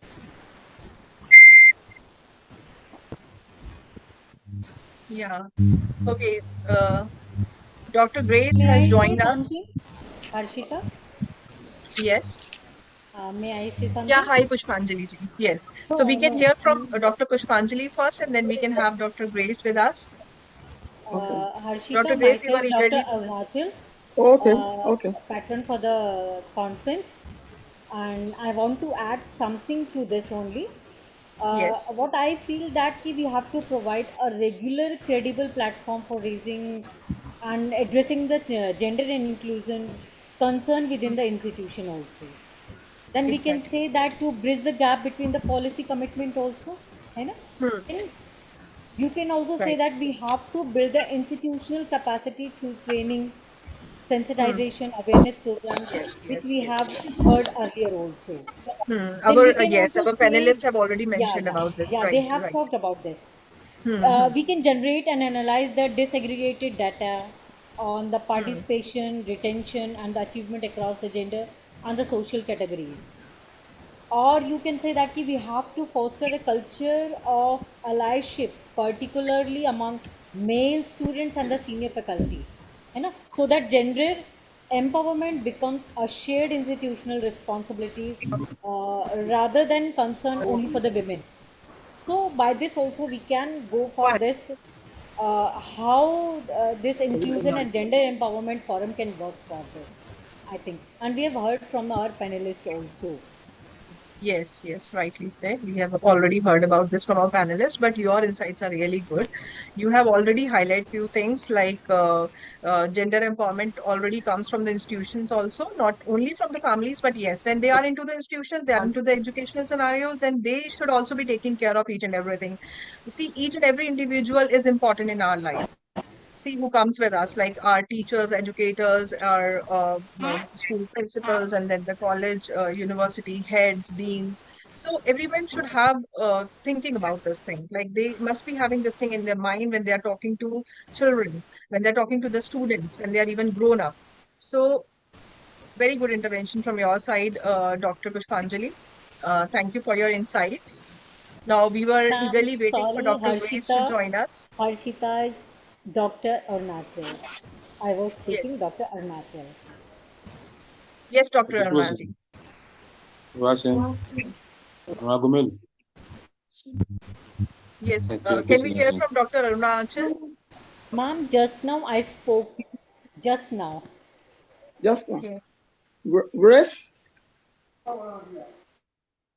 Okay. So we are just waiting for Dr. Grace then. Yeah. Good day once again, ICERT and everyone. Something just came to my mind. We have been talking of all this gender equality, but I think we also need to focus on the policies. Number one, who are those people involved in formulating policies on gender equality? Who are those to implement the policy? Have we gotten time off to evaluate the effectiveness of policies all over the world? Because gender equality, like it has become a phenomenon that has refused to go. You continue to talk about gender equality, gender equality. What are the policies guiding? How are we implementing it? Are we, find time to evaluate? Because if wrong people are formulating policy for what we want, to remedy it, we will continue to talk about it. I think Yes. societies, Thank you, Dr. universities. Grace. Yeah, with the interest of time, we would like to have Dr. Aruna Achal also with us, Okay. who would Okay. like to share her insight. Very valuable things that you have already said about the topic. Now we would like to move with Dr. Aruna Achal. Ma'am, can we please have you on stage? Kindly come on screen and provide your perspective on the topic. Dr. Harshita, just now I talked about that ki how the firm can work on that. I gave you 5 points just now. But then also Okay. I want to say that an inclusion and the gender empowerment forum, when designed thoughtfully Hmm. and run with the integrity, becomes Hmm. one of the most important things an educational institution and can offer not just its marginalized students but to every student, because learning to build a just institution is itself the most important preparation for the life in a just society.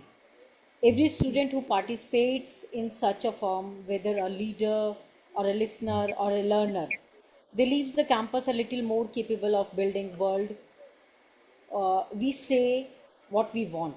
So what I feel that key in this, today the discussion we are having on the topic which is very important for us, gender biasness, Exactly. or you can say that we are talking about inclusion Hmm.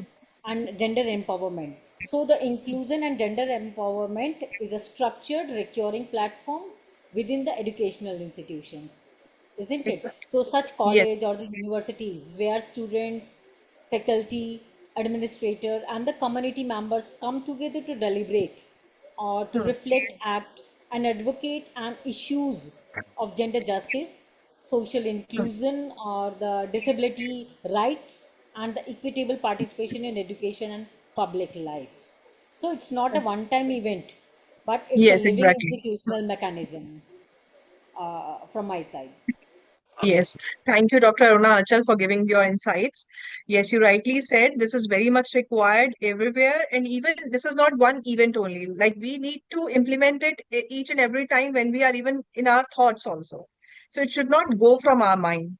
And one open question from all the panelists that we do have right now, from ma'am, you also, like how can organizations create such environment where individuals from diverse backgrounds feel not only included, but genuinely valued, heard, empowered to contribute to their full potential?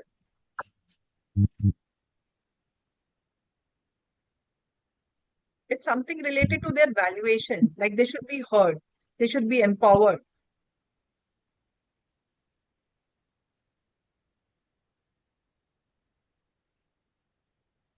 Yes. Dr. Juliet, you would like to take this question?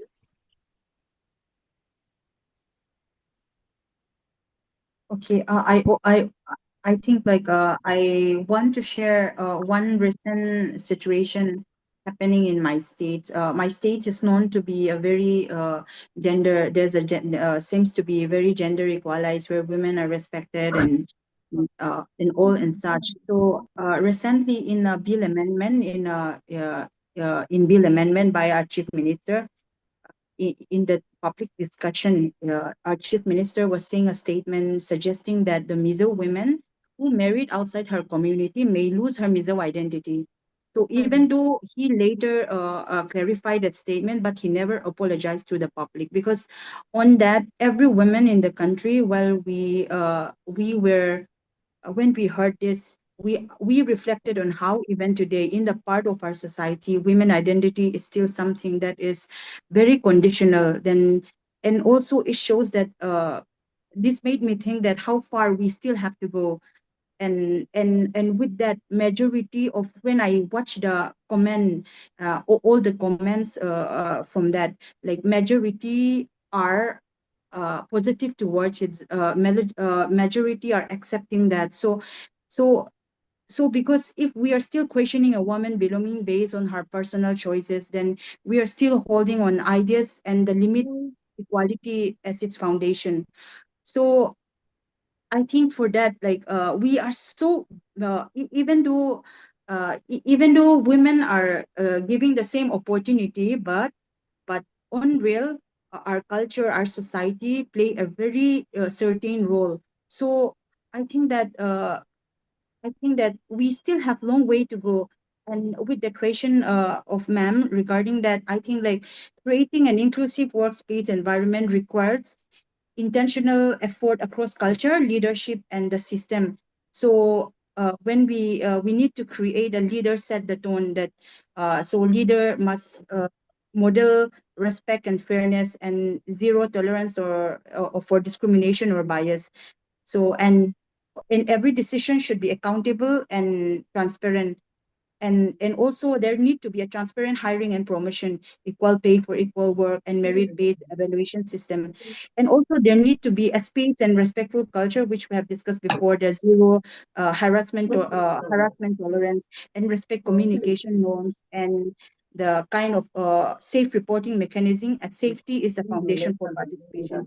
And also there's a need for mentorship and growth support, mentoring programs for women and underrepresented group, and leadership training opportunities. So that inclusion must lead to advancement. And also what we need to highlight is also the flexibility and work-life balance. So modern workplace must adapt to people, flexible working hours, hybrid work option, and also a parental support policies and this kind of well-being programs, because flexibility enables participations. Yes. Okay. Thank you for your insight. Hello. Hello, Very good Harshita ma'am. suggestions from you. Sorry, I couldn't Hello. take you that time. I think I was not around that time. But at the end, when I Okay. joined, ma'am was talking actually about that. This is Dr. Okay. Pushpanjali. Hi, ma'am. Okay, Good Dr. evening. Pushpanjali. Okay, Dr. Aruna Yeah, Anchal was that time speaking at that you time. are Right, saying right. my name, but ma'am was talking, so Yes, yes. I didn't interrupt that time. But Okay, this okay. I question I actually would like observed to, you at that time that you are very yeah, curious I came, about but the topic and for you would like something to know. I went out that time. I sorry. Okay, that's I fine, would, ma'am. So, with the interest of time, I think we should take some suggestions from your side and then we can move forward with the yeah, panel. I would like to say something what you have asked at the end, the how the organization can create an environment that where everyone can grow and succeed. So I would like to say that the organization can create that, like promoting the equality, inclusiveness. I'm keep listening all these things. But as Yes, per me, what the organization should do for that, they should encourage the continuous skill development courses, as per me, and training, workshop, and mentoring the program. And like I'm a woman, I'm facing that problem. I'm working there, so I must say working hour. I would like to say something about the working hour. one organization can do one thing. They can offer the flexible working hours whenever possible. They can provide the option to remote or a hybrid work that we sometimes we are getting, sometimes we not actually.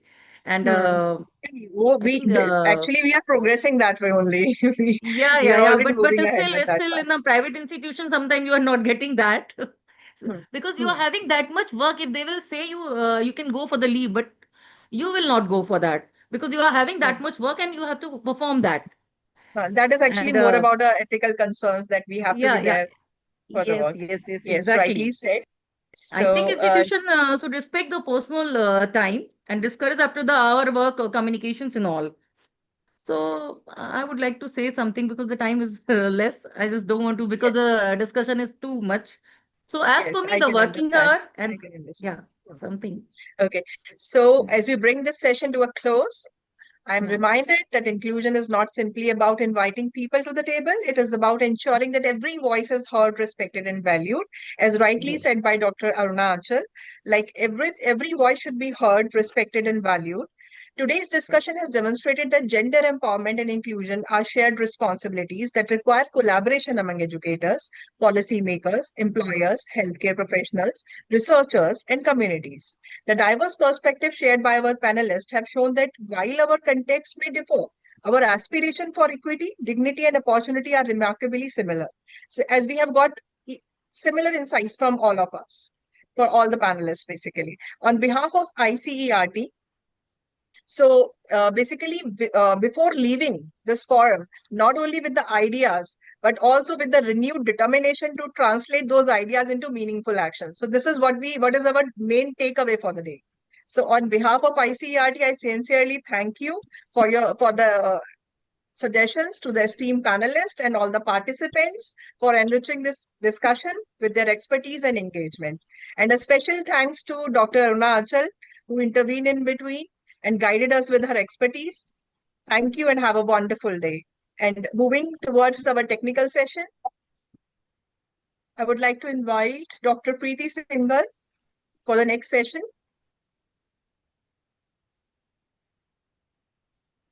Yeah, good So evening, thank you. ma'am. Good evening. Okay, should I start the technical session?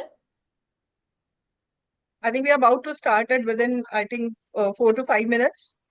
Okay. Yeah. Till that time, we all will get ready for the Difficult na. session. Tiyakan sa kuana. Madagla di Yeah. mag-comment ko ma. Yeah, Dr. Eslia, would you like Sorry. to give some ending remarks for the session?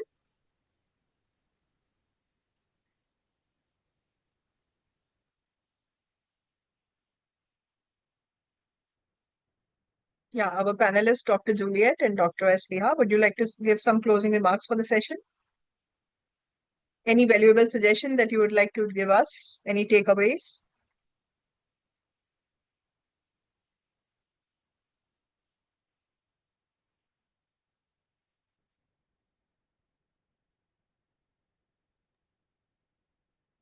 Okay, so Okay. I think my closing message will be this one. As we reflect on the future of work, policy, harmonization, and global inclusion, we must remember that true progress is measured not by the policies, again, of what we write, but by the opportunities we create. Education, inclusive leadership, and gender responsive policies remain among the most powerful tools for building societies where every individual can succeed. So the future belongs to communities that embrace diversity, equity, and inclusion, not merely as aspiration, but as everyday practice. So by working together across sectors, institutions, and communities, we can create a future where every individual is empowered to learn, lead, contribute, and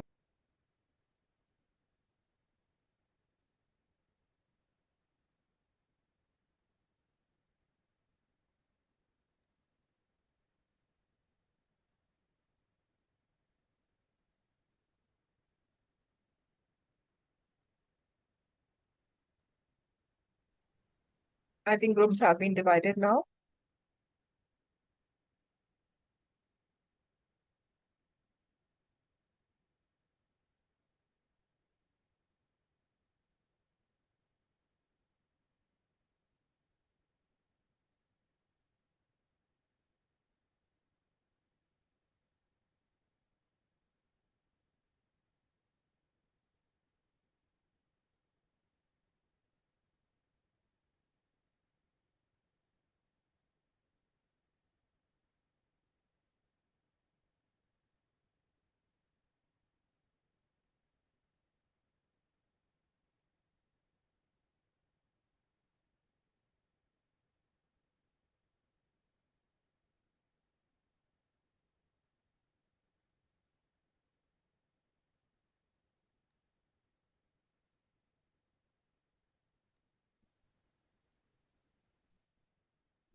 Yes, Dr. Preeti, you can continue with the next session. Rooms have already been divided. Okay, noted, ma'am. Yeah, because we have got all the participants muted now.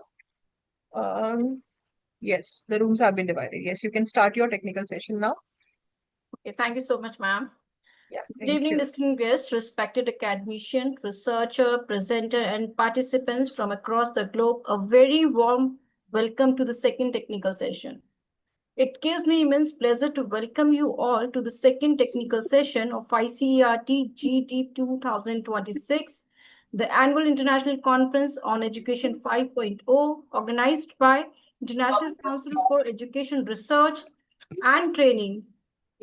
The conference theme, Navigating Digital Transformation, AI Ethics, and the Future of Work, is both timely and relevant as we collectively explore innovative pathway for shaping the future of education, research, technology, and society. I'm Dr. Preeti Singhwal, Assistant Professor, Faculty of Management and Commerce, Swami Vivekanand Subharati University, Meerut, Uttar Pradesh, India. And it's my pleasure to serve as the moderator for this technical session. On behalf of ICERT and Organizing Committee, I extend a warm welcome to all presenter, delegates, and the participants. Your presence and scholarly contribution are what make this international conference a vibrant platform for knowledge exchange and academic collaboration. And it's now my privilege to introduce our esteemed session chair, Dr. Pushpanjali Singh, Associate Professor, School of Management Sciences, Lucknow. Dr. Pushpanjali Singh is an esteemed educator, researcher, and innovator with over 2 decades of academic excellence. She is currently serves as an associate professor in the Department of Humanities and Applied Science at the School of Management Science, Lucknow. With a career spanning of 20 years and of teaching and 21 years of active research, Dr. Singh has established herself as an authority in chemical kinetics, environmental sustainability, and green chemistry. Her international footprint includes serving as an assistant professor of chemistry at Ambo University in Ethiopia. Dr. Singh holds a PhD in chemistry from Kanpur University. Her intellectual contribution includes 26 national and international research papers, a copyright and 5 patents. Dr. Pushpanjali, notably a breakthrough targeted drug delivery transdermal monitoring device. Her exceptional contribution to the education and science have earned her several national accolades, including the Siksha Ratna Award, the Dr. Sarvapalli Radhakrishnan Global Educator Award, and the Baba Sahib Dr. B.R. Ambedkar Excellence Award 2023. She brings a wealth of scientific rigorous leadership and analytical insight to her role as a session chair. Ma'am, we warmly welcome you and look forward to your valuable observation and insight throughout the session. Before we proceed with the technical presentation, I would like to invite our esteemed session chair, Dr. Pushpanjali Singh, to address the gathering and share a few words with all participants.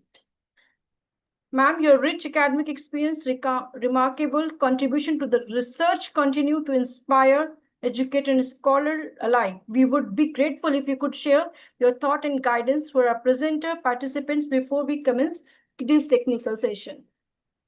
Over to you, ma'am. Thank you so much, Preeti Singhwal, ma'am. Thank you. Thank you so much.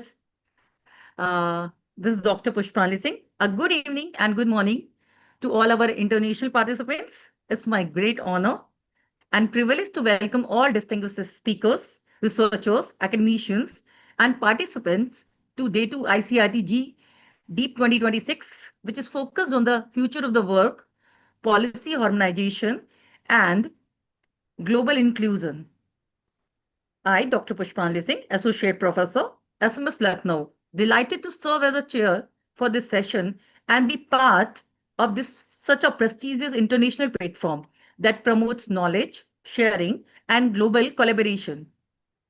At this moment, I would like to express my sincere gratitude to the President of ICRT, Professor Dr.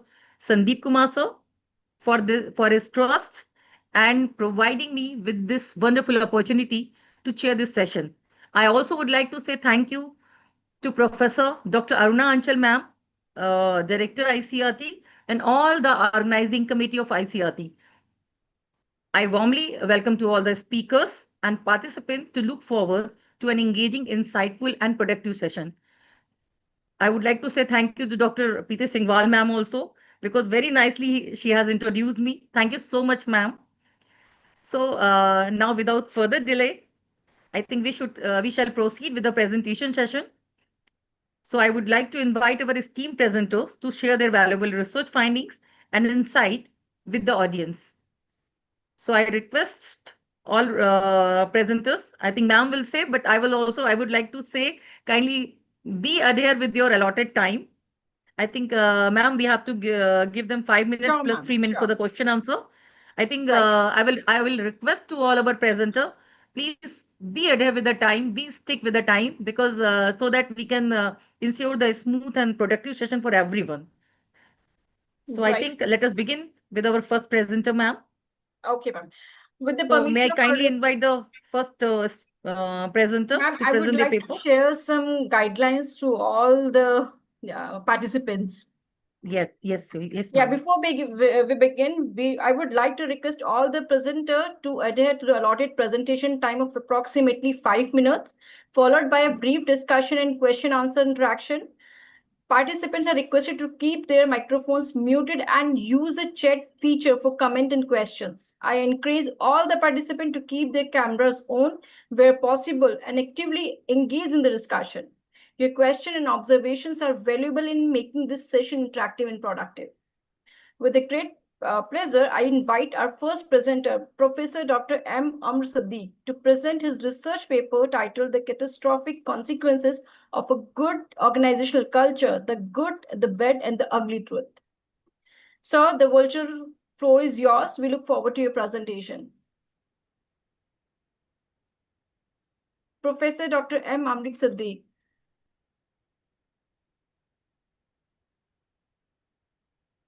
Okay, sir is not on the floor. Right, we next, okay.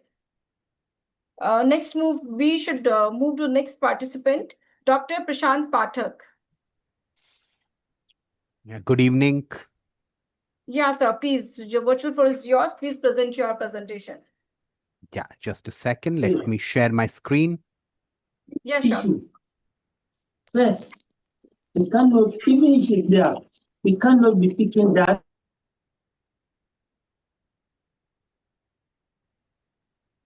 Okay, so thank you, ICERT, for providing this platform to present my work. The transformative imperative of artificial intelligence in higher education, navigating economic velocity, pedagogical paradigm shifts, and technological frontiers.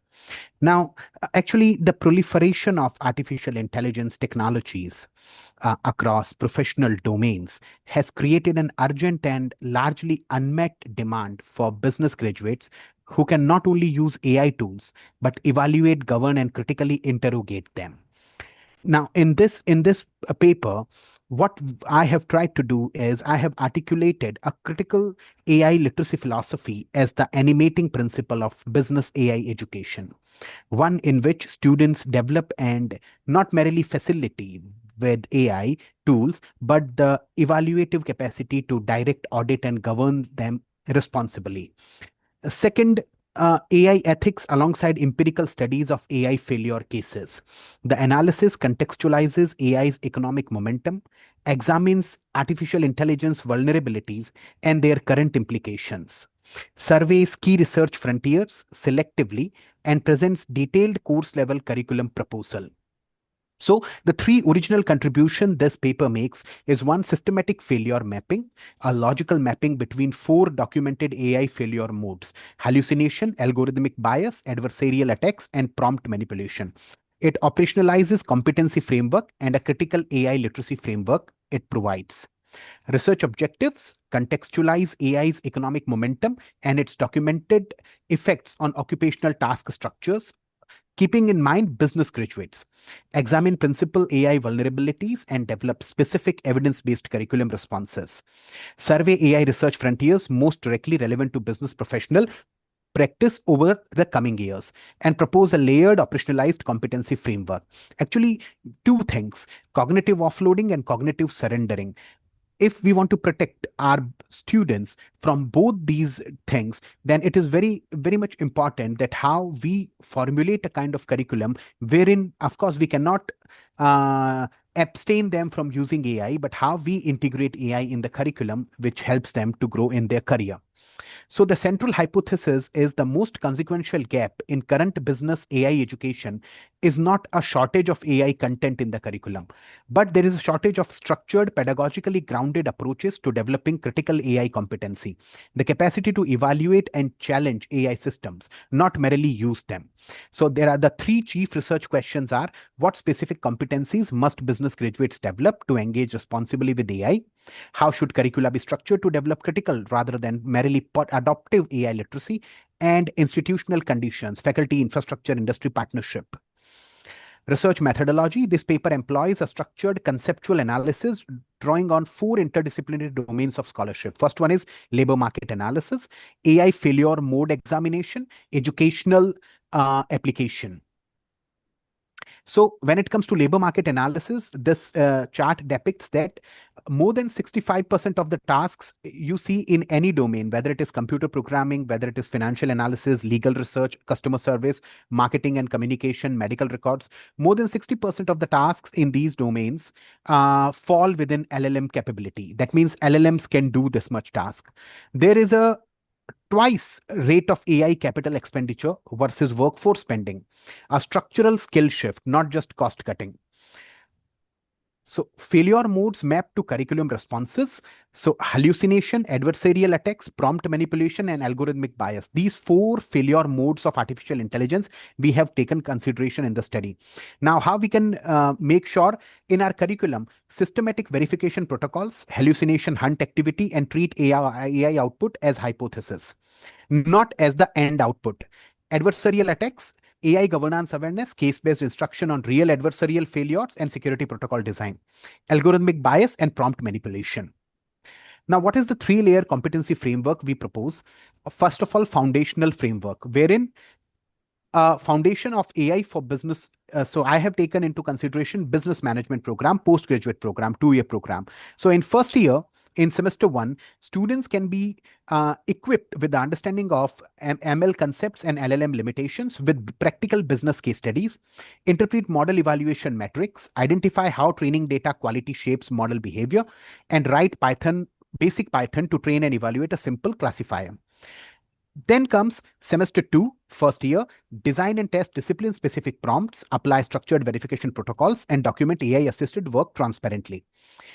Second year onwards, apply fairness metrics, demographic parity, equalized odds, and predictive parity in audit reports, analyze deployed AI against, and design full AI governance policy with oversight protocols and escalation procedures.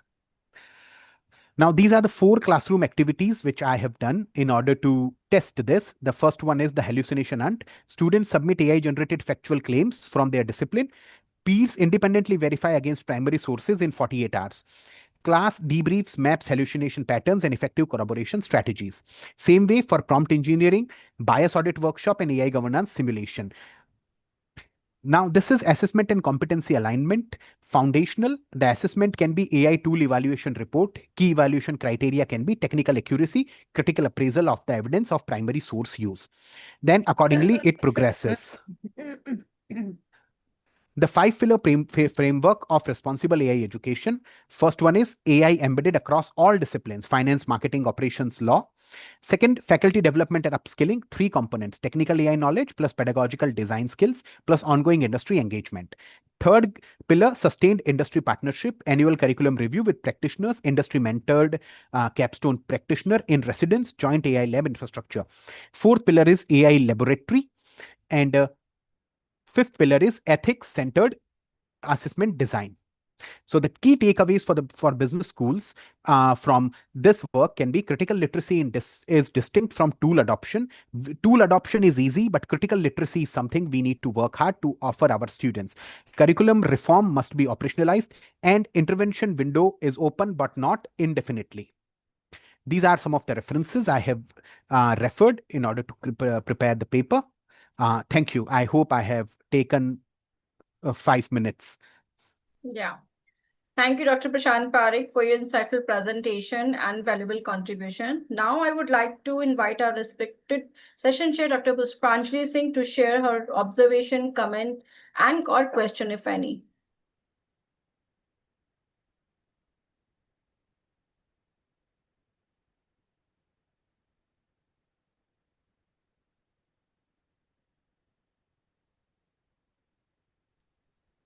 Pushpanjali ma'am, are you there?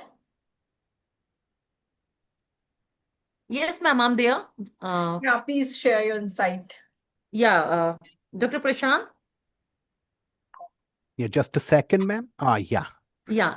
Could you go back to your slides? Three slides back from the end slide. Okay. 5-pillar framework.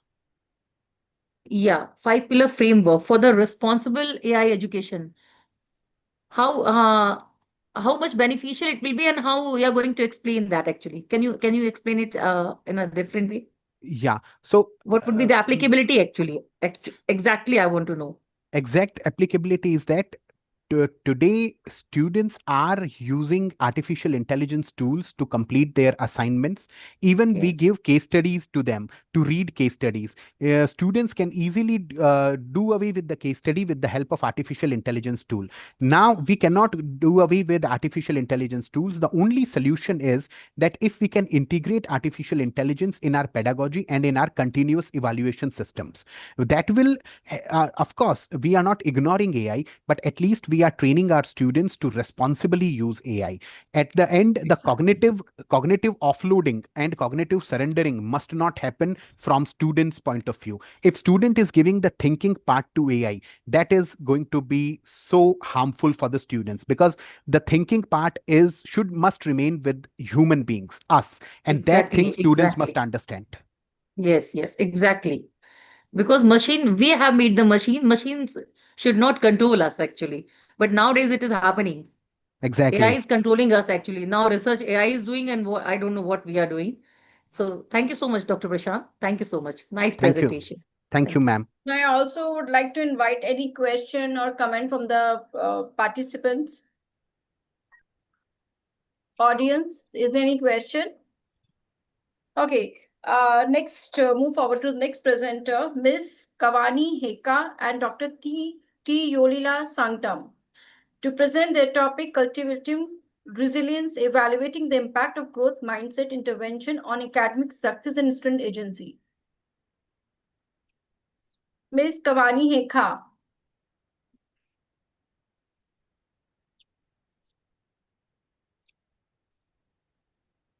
Okay, now next move. Yes, Ms. Kavani Heka and Dr. T. Yolila Sanktam.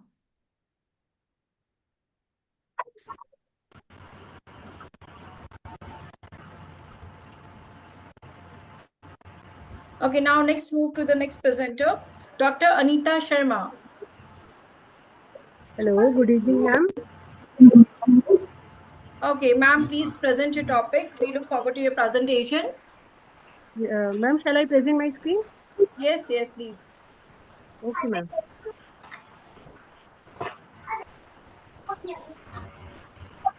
Dr. Fabian, I request you to please mute yourself. It's already right. Yes, Dr. Anita, ma'am, please share your presentation. Ma'am, my screen is visible? No, it's not visible. Ma'am, just a second, ma'am.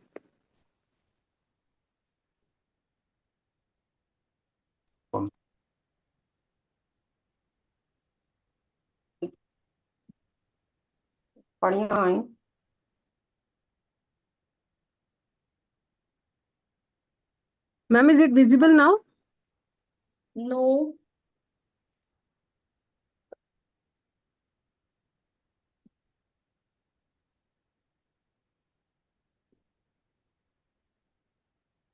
Ma'am, just give me a second, ma'am.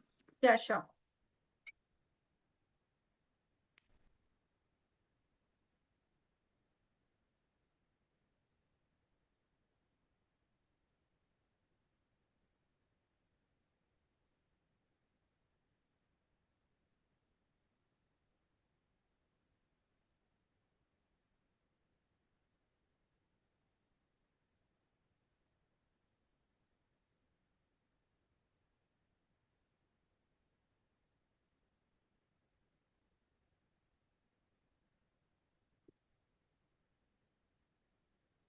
Dr. Anita Sharma, you are visible, but you're not. Your screen is not visible yet. Yes, Please share ma'am. your presentation.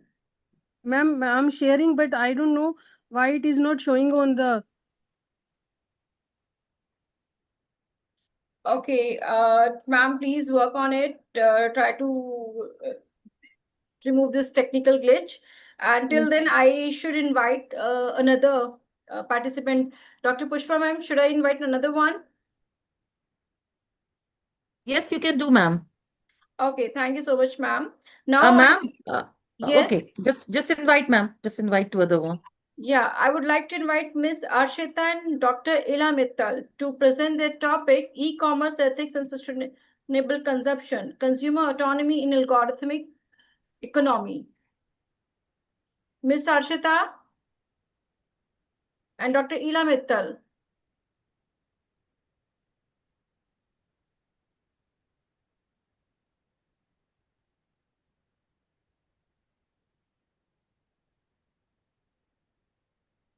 Okay, I think they're not here. We move to the next presenter, Mr. Hilal Ahmed. Okay, Dr. Anita Sharma, please present your topic. Your screen is visible now. Okay, thank you so much, ma'am, and sorry for technical glitch. Good evening, ma'am. I'm Dr. Anita Sharma. I'm working as assistant professor in Rajiv Gandhi Memorial College of Education, Kathua, that is in Jammu and Kashmir from India. The topic of my presentation is Artificial Intelligence and the Influence of Social Media on Adolescents, a comprehensive research analysis. So let's start with the presentation. As we all know that in 2 decades, so social media has transformed from a novel communication novelty into an indispensable component of adolescent social life.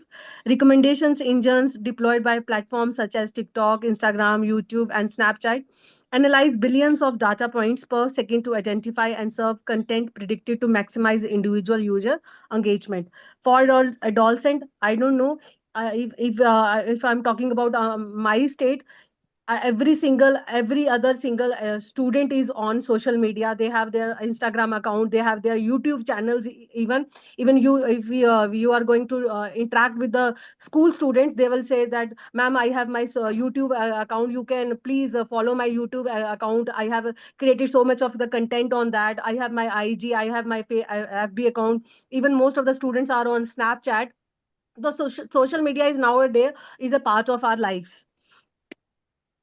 The main research, this my article undertakes a comprehensive interdisciplinary examination of mechanisms by which AI driven social media platforms influence adolescent development across 4 domains, that is on mental health and emotional regulation, cognitive development, academic performance, social behavior and peer relationships, and physical health. The article concludes with a multi-level intervention framework and policy recommendations designed to protect adolescent well-being without closing the genuine benefits that thoughtfully designed digital technologies can provide. The theoretical framework and conceptual model. Understanding the influence of AI driven social media on adolescents requires an integrative theoretical framework that bridges conceptual, neurobiological, developmental, and sociological perspectives. The present study is grounded in 3 primary theoretical traditions, that is the psychosocial model of adolescent developments, uses and gratifications theory as applied to digital media, the technological affordances framework. The first one, adolescent neurodevelopment and digital vulnerability. As we know, the adolescent is characterized by well-documented temporal imbalance between two neural systems, that is a subcortical limbic system, which governs reward processing, emotional reactivity, and social motivation. The prefrontal cortex responsible for executive function, impulse control, and long-term decision making. Social media platforms leverages this neurological vulnerability through what researchers have termed persuasive technology design, the deliberate engineering of users' interfaces to maximize engagement through variable reward schedules, social validation metrics like comments, shares, and how you are going to put your stories on Instagram, how you are going to post a, video on YouTube, and infinite scroll mechanisms. this figure is actually meant to a conceptual framework, that is AI mechanisms that like recommendation engines, sentiment analysis, predictive targeting, deepfake generation, behavioral nudging, and what were the adolescent exposure to screen time patterns, content type, and obviously volume, the peer interactions, algorithm feedback loops, and age targeted ads. And what were the Very good outcomes evening, that sir. were So, to whom she will call, I will just take that, sir. Because the new one is different. It is having less participant. Yes, ma'am. Actually, I was following the last list which was shared by Dr. Sandeep over the mail, but now they have sent me the different. They just WhatsApp me the different sheet. So already Dr. Nita Sharma is sharing her presentation, so I don't want to interrupt her. But yes, if you want that, I can call another presenter. Or should we Can go we do ahead with Anita the... Sharma? We are going to consider. I think Dr. Anita Sharma, ma'am, let us Yeah, she's not consider in the because next she has, list. Yeah, she's not in our yeah, list. yeah, I it think is not in it's our not. list, ma'am. New updated list today, what we have got. Yes, yes, I've just received this second session. Yeah, that's why I was taking some other thing and you were calling to some other person. Yeah, So, because I've got another. and I was not having your number to communicate with you, ma'am. So that's why this time I was not having. So, what to do? Anita Sharma, we are going to consider, but she's The not next present time in our onwards, list. I will follow the next sheet, the new one. So, what to do? Anita Sharma, ma'am, I'm going to just stick in our list because she has already presented. So, we will inform to sir. Yes, definitely we'll inform later. Yeah. Okay. Okay. Ma'am. Okay. Thank you. Ma'am, shall I continue? Yeah, please. Okay, ma'am. Okay, ma'am. I'm adolescent exposure and now the outcomes. The main focus is on mental health. The adolescent may feel depression, anxiety, self-esteem issues, and body image distortions. On the cognitive level, that is an attention span, critical thinking, academic performance, and memory recall. On the social level, that is on peer relationships, cyberbullying, social comparison, and isolation risk. AI driven social media and adolescent mental health. The relationship between social media use and adolescent mental health has generated considerable scientific attention, methodological debate, and public concern. Depression and anxiety, the mechanism through which AI amplified social media exposure contributes to adolescent depression, anxiety, operate through multiple pathways. Upward social comparison, the tendency to evaluate oneself unfavorably against others who appear more attractive, popular, or successful, or substantially intensified by AI curation of aspirational and idealized content. Example like IG post, fear of missing out, FOMO. Sleep disruption. Disrupted sleep represents one of the most consistently documented and mechanistically plausible pathways through which social media use adversely affects adolescents' mental health. AI notification systems are designed to deliver alerts at peak engagement times, which frequently coincide with evening and nighttime hours, the very period during which adolescent sleep is most critical for neurological consolidation, emotional regulation, and physical development. Cyberbullying and online harassment. AI systems contribute to cyberbullying through multiple mechanisms.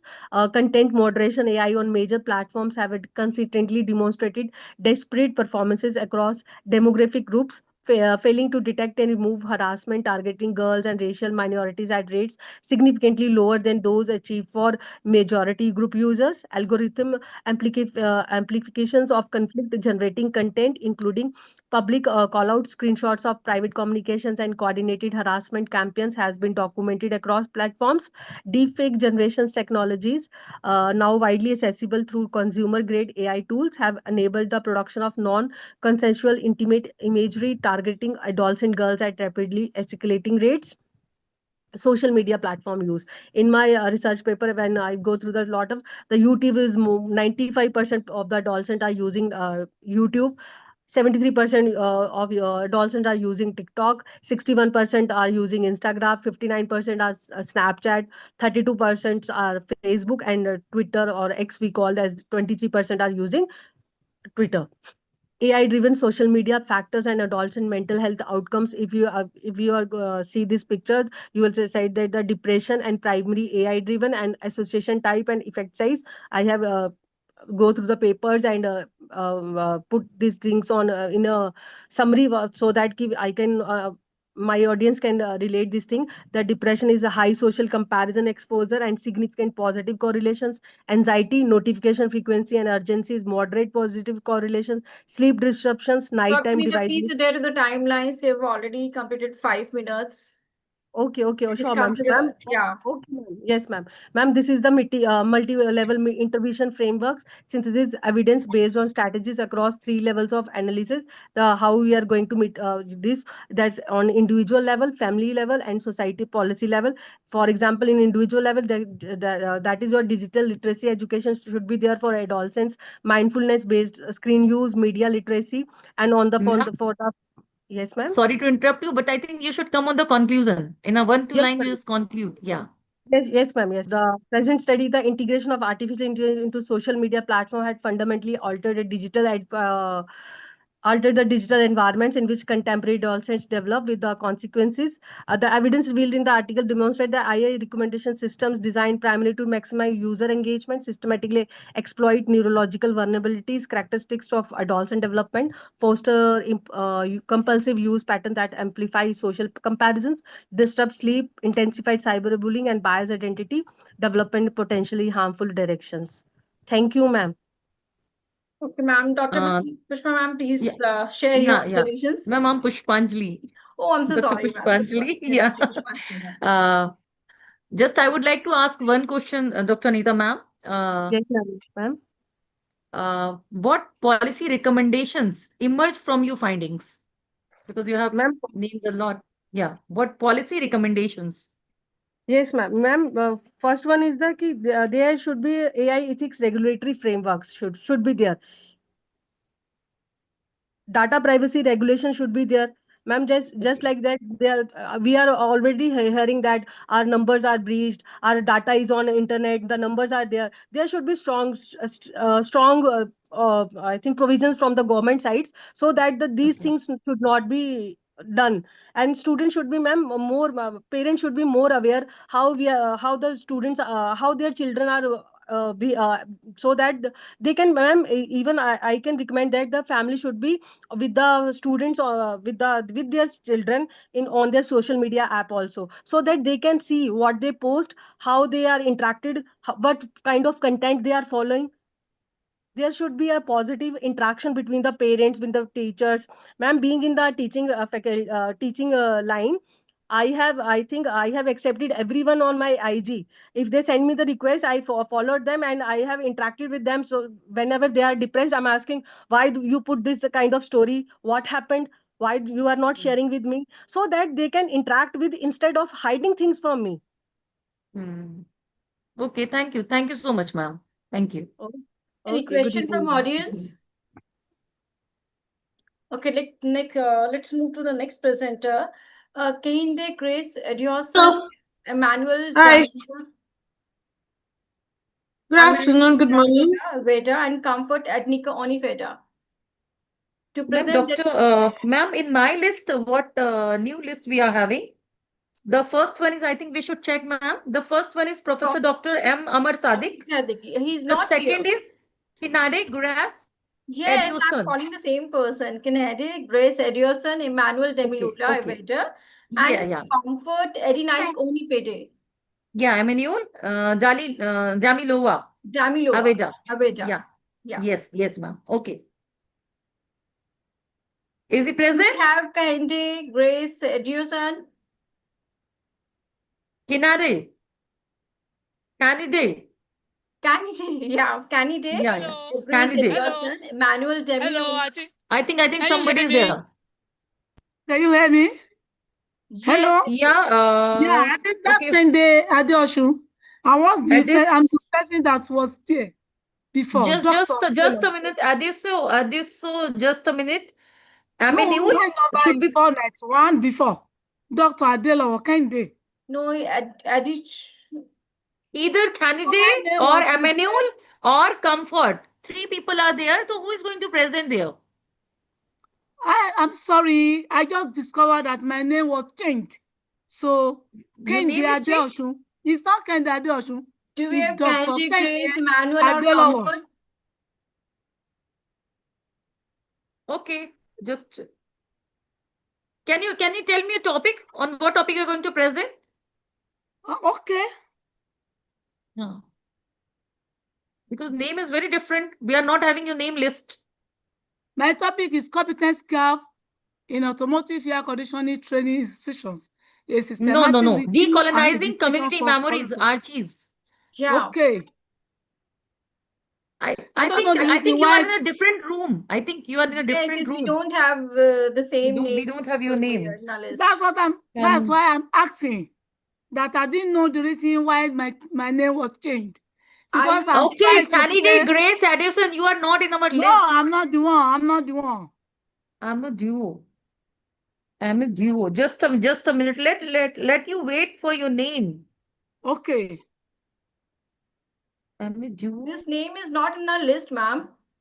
Yes, that's why I'm checking the previous list also. I'm not getting his name. I have a previous one also. Yeah, ma'am, you just call next because they are eating time. So let us search. Now I would and then like we will to move. call Dr. Akubuko Iriuzma Kinikoara to present their topic, Tertiary Institution Challenges and its Implication in the Integration and Implementation of E-Learning Technology in Nigeria. Am I around? Yes, please present your topic. We look forward to your presentation, sir. Please let me share my slide. Please share, please share your presentation. Yes.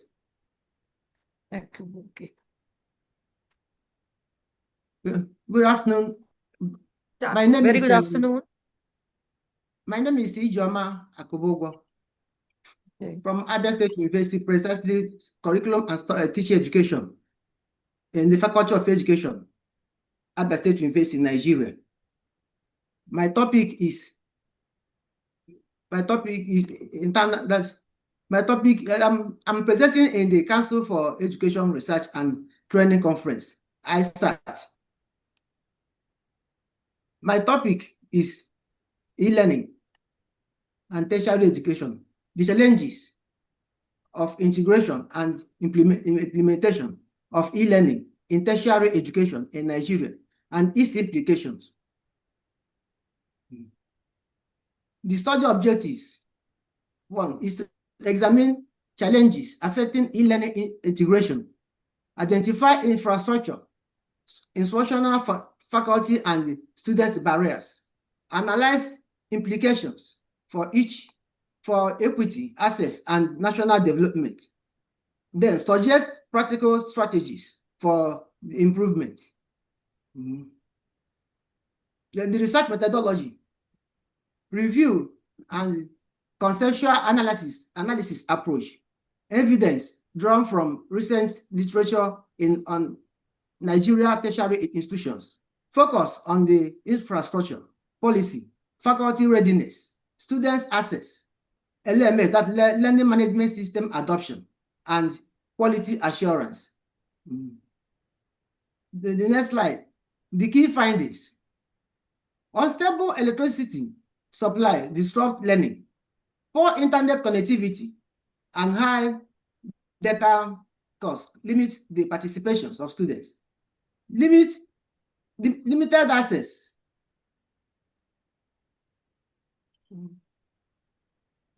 Sorry for that. Then limited access to devices widens the digital divide. Weak policy, funding, and institutional planning hinder sustainability. The faculty readiness and digital skills remain inadequate. The learning management system adoption and the practical supports are insufficient. That's the next slide. Educational inequality may increase in the implications now. The researcher finds out that the educational inequality may increase. Institutional competitiveness depends on digital readiness. Human capital development and digital economy may be affected.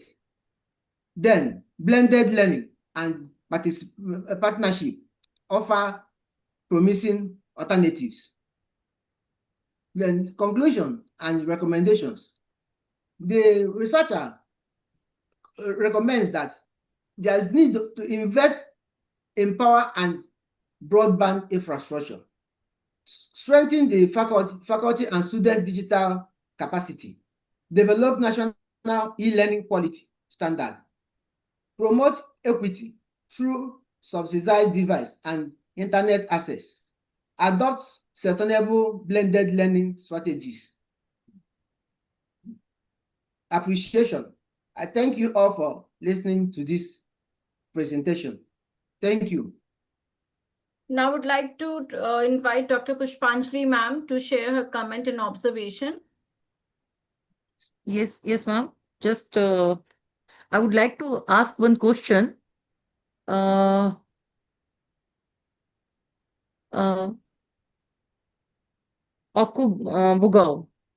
Yeah, can you please tell me what are the primary infrastructural and technical challenges you are getting in the Nigeria for the implementation of e-learning? I'm speaking from Nigeria because I'm a lecturer and I've seen that the e-learning programs in Nigeria is not other functional, especially in the rural communities.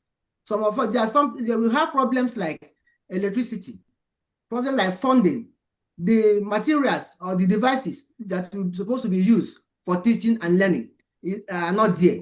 So it's short, there's poor funding, and all these things have hampered the e-learning utilization in some of the universities, especially in the rural areas and state universities.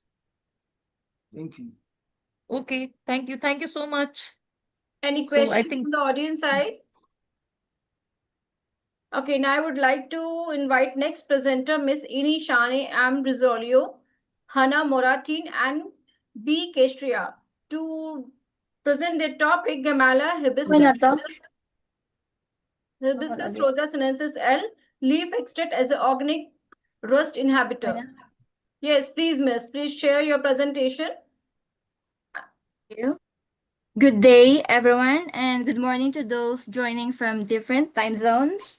In a moment, I will be presenting our research study titled Gumamela as a natural rust inhibitor.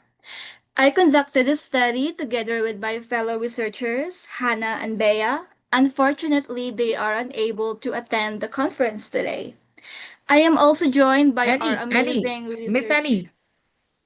Yes. Yeah, where are your slides? You don't have PPT? Sure. I do have. I do have. Please Yeah, share please your share. presentation, ma'am. Oh, sorry about that. Yeah. Wait. Share, wait lang ito.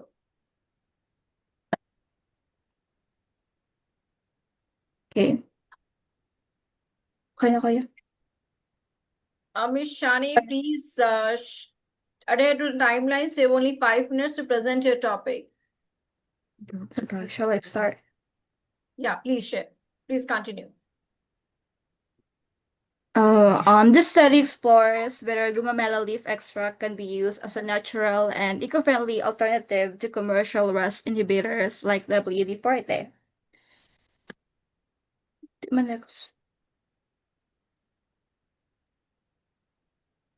Wait, okay, Okay.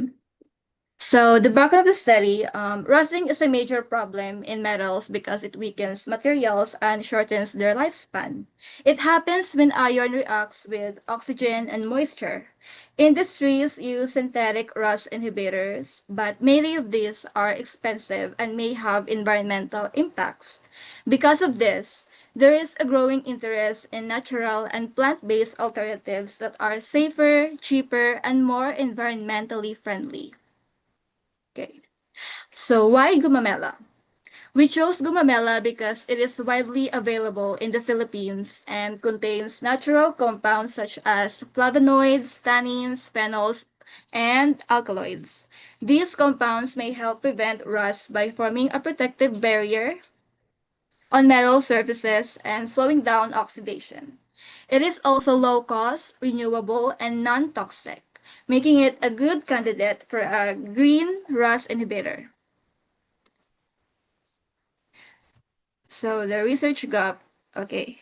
Although many studies have explored plant-based RAS inhibitors, there are still limited studies specifically on gumamela leaf extract as a RAS inhibitor.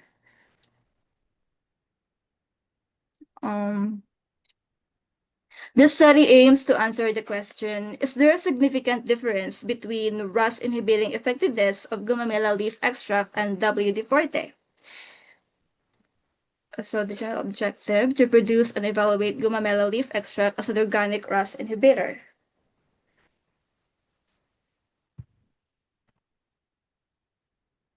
The study is guided by the following hypothesis. Null hypothesis, there is no significant difference between WD-40 and gumamela leaf extract in terms of RAS formation.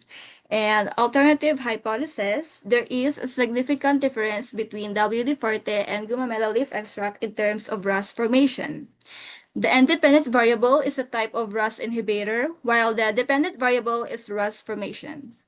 The test is evaluated at a 0.05 level of significance using a t-test.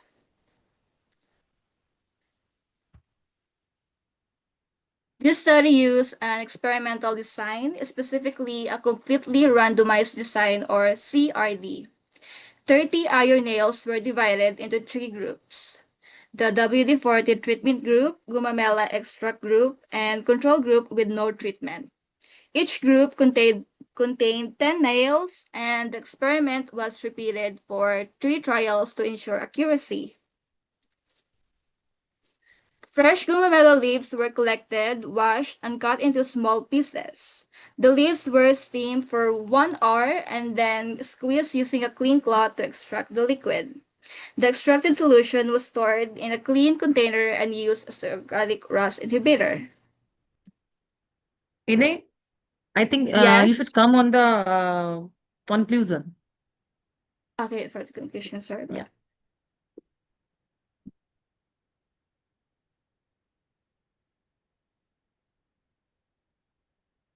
Wait. Yan ang conclusion ko ya. Zero.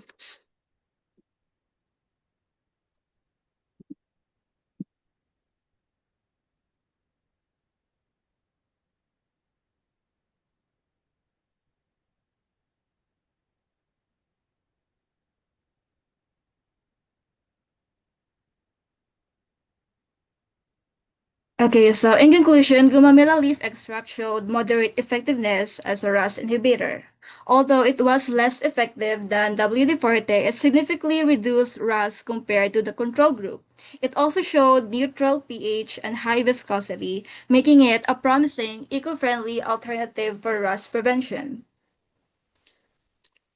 So, for recommendations, future studies should focus on improving the extraction process, testing different plant materials, and extending the observation period. Further research may also explore combining gumamela with other neutral extracts to improve its effectiveness. That's all. Thank you. Okay, very nice presentation. Nice topic you have selected. Very nice. Thank So, you. ma'am, Thank I'm you. going to ask a question. Just one question I would like to ask because we don't have a time. Other presenters are not going to get so much time. Ine, I want to ask one question because WD-40 you have synthesized. So what is the difference between WD-49 and 40? What's the Why you difference have between that? synthesized WD-40? What is the importance of WD-49?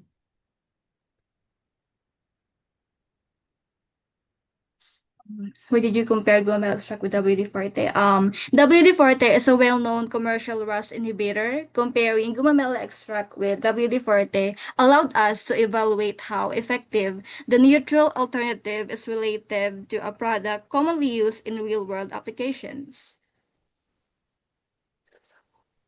Okay. Okay. Thank you. Okay, any question from the audience now?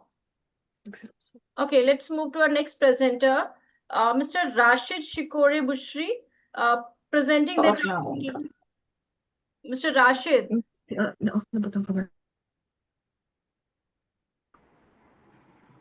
Mr. Rashid Shikore Bushari, are you there on the virtual floor? Yes. Yeah, please present your topic. I'm there. I want to share my slide.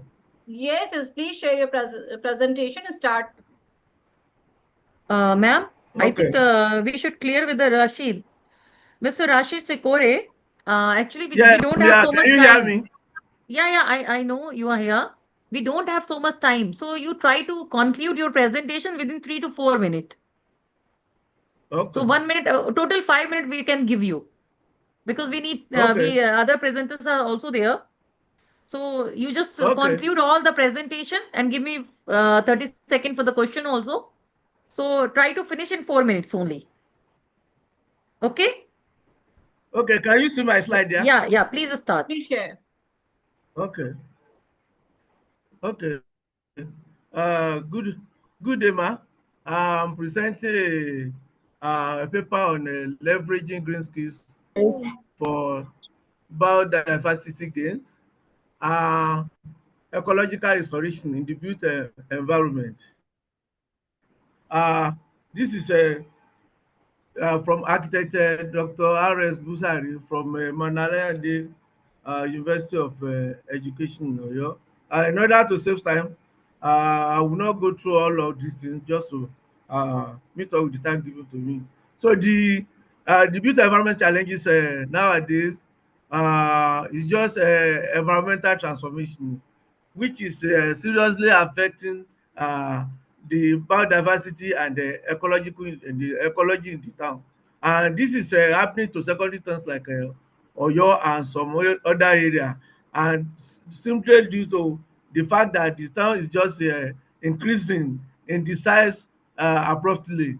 And if we want to know how this thing is happening, all the land surrounding the town, people are just building, expanding. That means urbanization is just occurring almost everywhere in the town. Now, if you look at the objectives of the study, I have this as 5 objectives: to know the current state of biodiversity and ecological condition within Oyo town. So identify whether green skill applicable to ecological restoration. Then assess diversity, examine barriers limiting the adoption of green skill for ecological restoration in the town, and also how to propose sustainable strategy that will assist in giving us a good biodiversity and ecological restorations. So if you have the statement of the problem, this urbanization and infrastructure expansion is consuming a lot of land, which is actually disturbing our ecosystem services.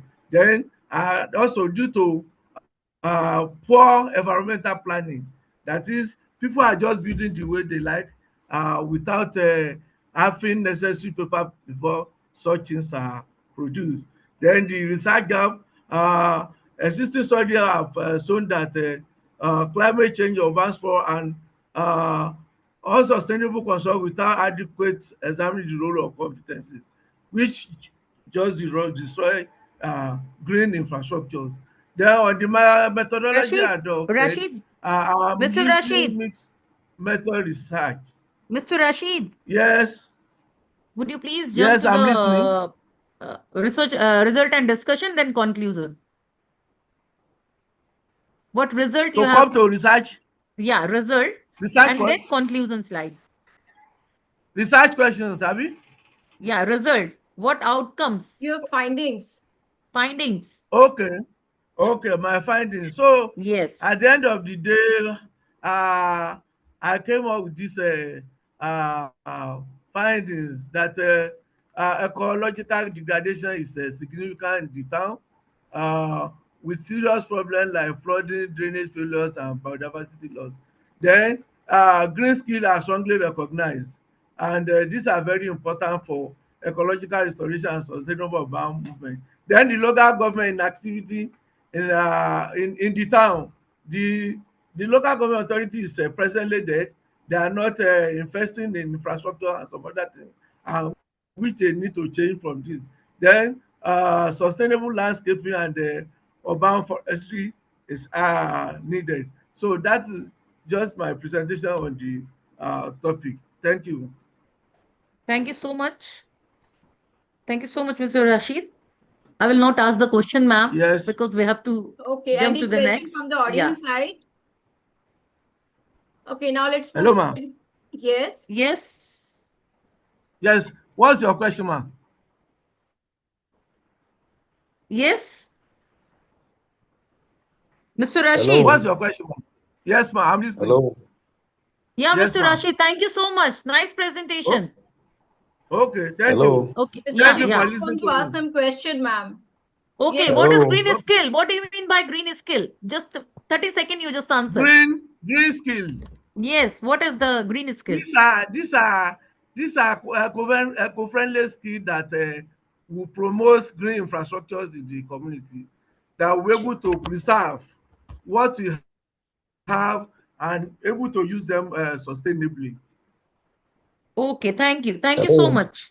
Yeah, I would like to Hello. all Okay. the participants to use the chat box to share your Hello. questions or yes, yes, please, Sikru. Hello. Yes, Mr. Sikru, please say Yes. what you would like to say. Yes. I want to ask one question. Okay. Can I go on? Mr. Sikru, you will get only 30 seconds because we don't have time. Yes. Do I go Ma'am, on? yeah, please ask. Can I go? Ask. Go on, Can I sir. go on? Yeah. Yes. In the course of your, I want to commend you for your presentation. But in the course of your presentation, you did mention that the local government are almost dead. So, what advice or suggestion have you for for government to in order to enhance local government performance with regard to your presentation? Thank you.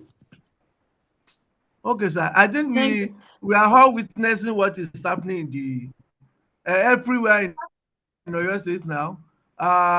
The state government has not been releasing the local government appropriate to them to carry out green infrastructure. I think the federal government should make all necessary effort to force the state government to release those funds so that we will be able to carry out other infrastructural development in the town. Thank you. Yes, Okay, yes. thank you, Thank you. Mr. Thank you so Rashid much. Sikru. Ma'am, we Thank have you. to jump others. Neither I'm Yeah, going to ask I would question nor like to invite, participants. yeah, sure, ma'am. I would like Yeah, to ma'am. invite Dr. G.A. Asif Zamal to present their topic, a review on herbal pain balm on Thailand.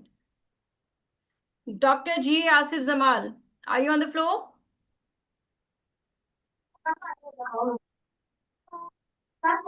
G.A. Asif Zamal. Okay, now we move to the next presenter, Miss Pratishtha Gupta. Miss Yes, Pratishtha ma'am. Gupta, yeah, please share your presentation and start your presentation, and please stick to your objective, risks, findings, and the conclusion. Yes, ma'am. Yeah, please. Ma'am, I uh, my presentation is on Please share grade your presentation 6. first. Ma'am, I'm just sharing the presentation. Okay. My research topic is this is an action research on the topic beyond the textbook, integrating computational thinking and AI to enhance grade 8 students' knowledge of understanding of air pressure. Now we understand that National Education Policy 2020 talks about skill integration and computational thinking Ma'am, as your cornerstone. presentation is not visible. Please share your presentation. It's not visible. No, it's not visible yet. And switch on your camera too. Yeah, it's visible now. Please share. Okay, it is visible. So we find that the abstract concepts of air pressure and buoyancy, this is very difficult for middle school children. So we have conducted an action research in which we have taken two groups. One is the control group that consists of 60 students, and the other one is the experimental group in which we have tried with the CP and AI integration. I'll tell you in very short. The research methodology that we have taken is quasi-experimental research, and we have done the interventions for around 1.5 months, and then we have taken the post-test to compare their achievements, their learning outcomes, along with the Along with the STEM competencies, we are also focusing on the collaboration and critical thinking communication skills of students. Now, as you can see, this is the traditional method of teaching science in a typical setup in which the teacher is the one which is doing the experiments and the activities mentioned in the textbook. The other one, as you see, is we have given some challenges to the students, like computer thinking in action. We have given the experiment, this activity to the students in which they have to enter the boiled egg in a bottle. So this is the challenge in which they are breaking down the problem, they are identifying the challenges, and then finally they are finding out the way.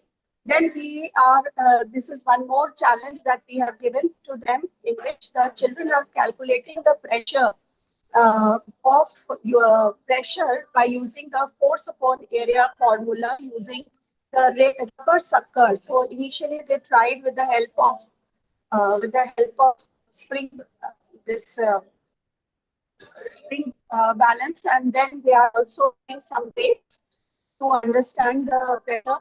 After that, they were given, as you can see the picture also, the testimonials. They have to create a fluid power lifter using the content that they have covered in the class. So they have tried to do it with the yes, ma'am. So I'll quickly come to the conclusion. When we compared, and they also used, we also used PHET simulations, which are free of cost, available on the internet. And then we have given them this barometer app using the smartphone, and with using all these CT and AI interventions, we have compared that when we have done the assessment, we have seen that the learning outcome of experimental group was much higher than the control group, and there was a 23 point gain in the control group, around 47 to 50% gain in the experimental group. So these are some of the testimonials that you are seeing on the screen.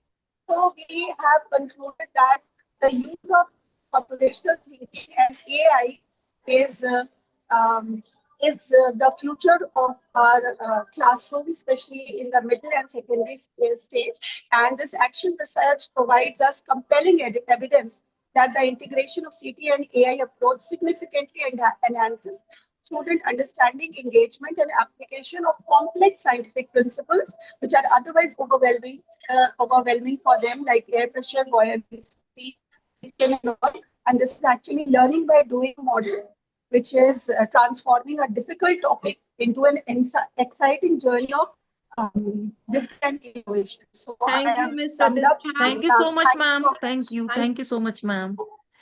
Ma'am, Ma'am, I very think we should glad call that another participant. Thank you so much, ma'am. Very nice presentation. A very different topic you have selected. Okay, I would like to call Miss Shruti S. Mogar, Pallavi V.N., Vatsala Shripalli Kumar Singhi, and Rajeshwari Ulagadi to present their topic. Yes, ma'am. Yeah, please share your presentation and start your presentation. And one more thing, please stick to your search objective, your result findings, and your conclusion. Yes, ma'am. Yeah.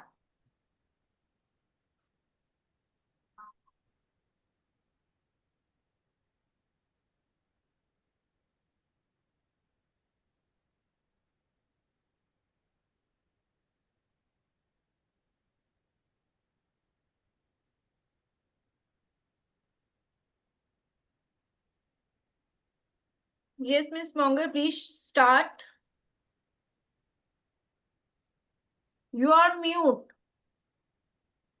Is my screen visible, ma'am? Please, no, it's not visible now. Earlier it was visible. Your presentation was visible earlier. Yes, it's visible now. Please start. Come to your objective first.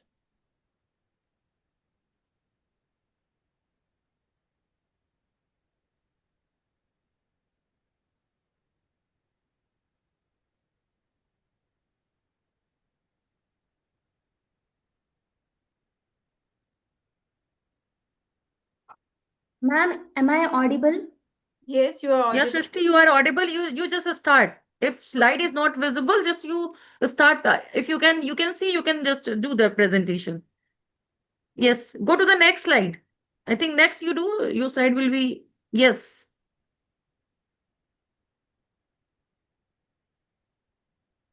Next.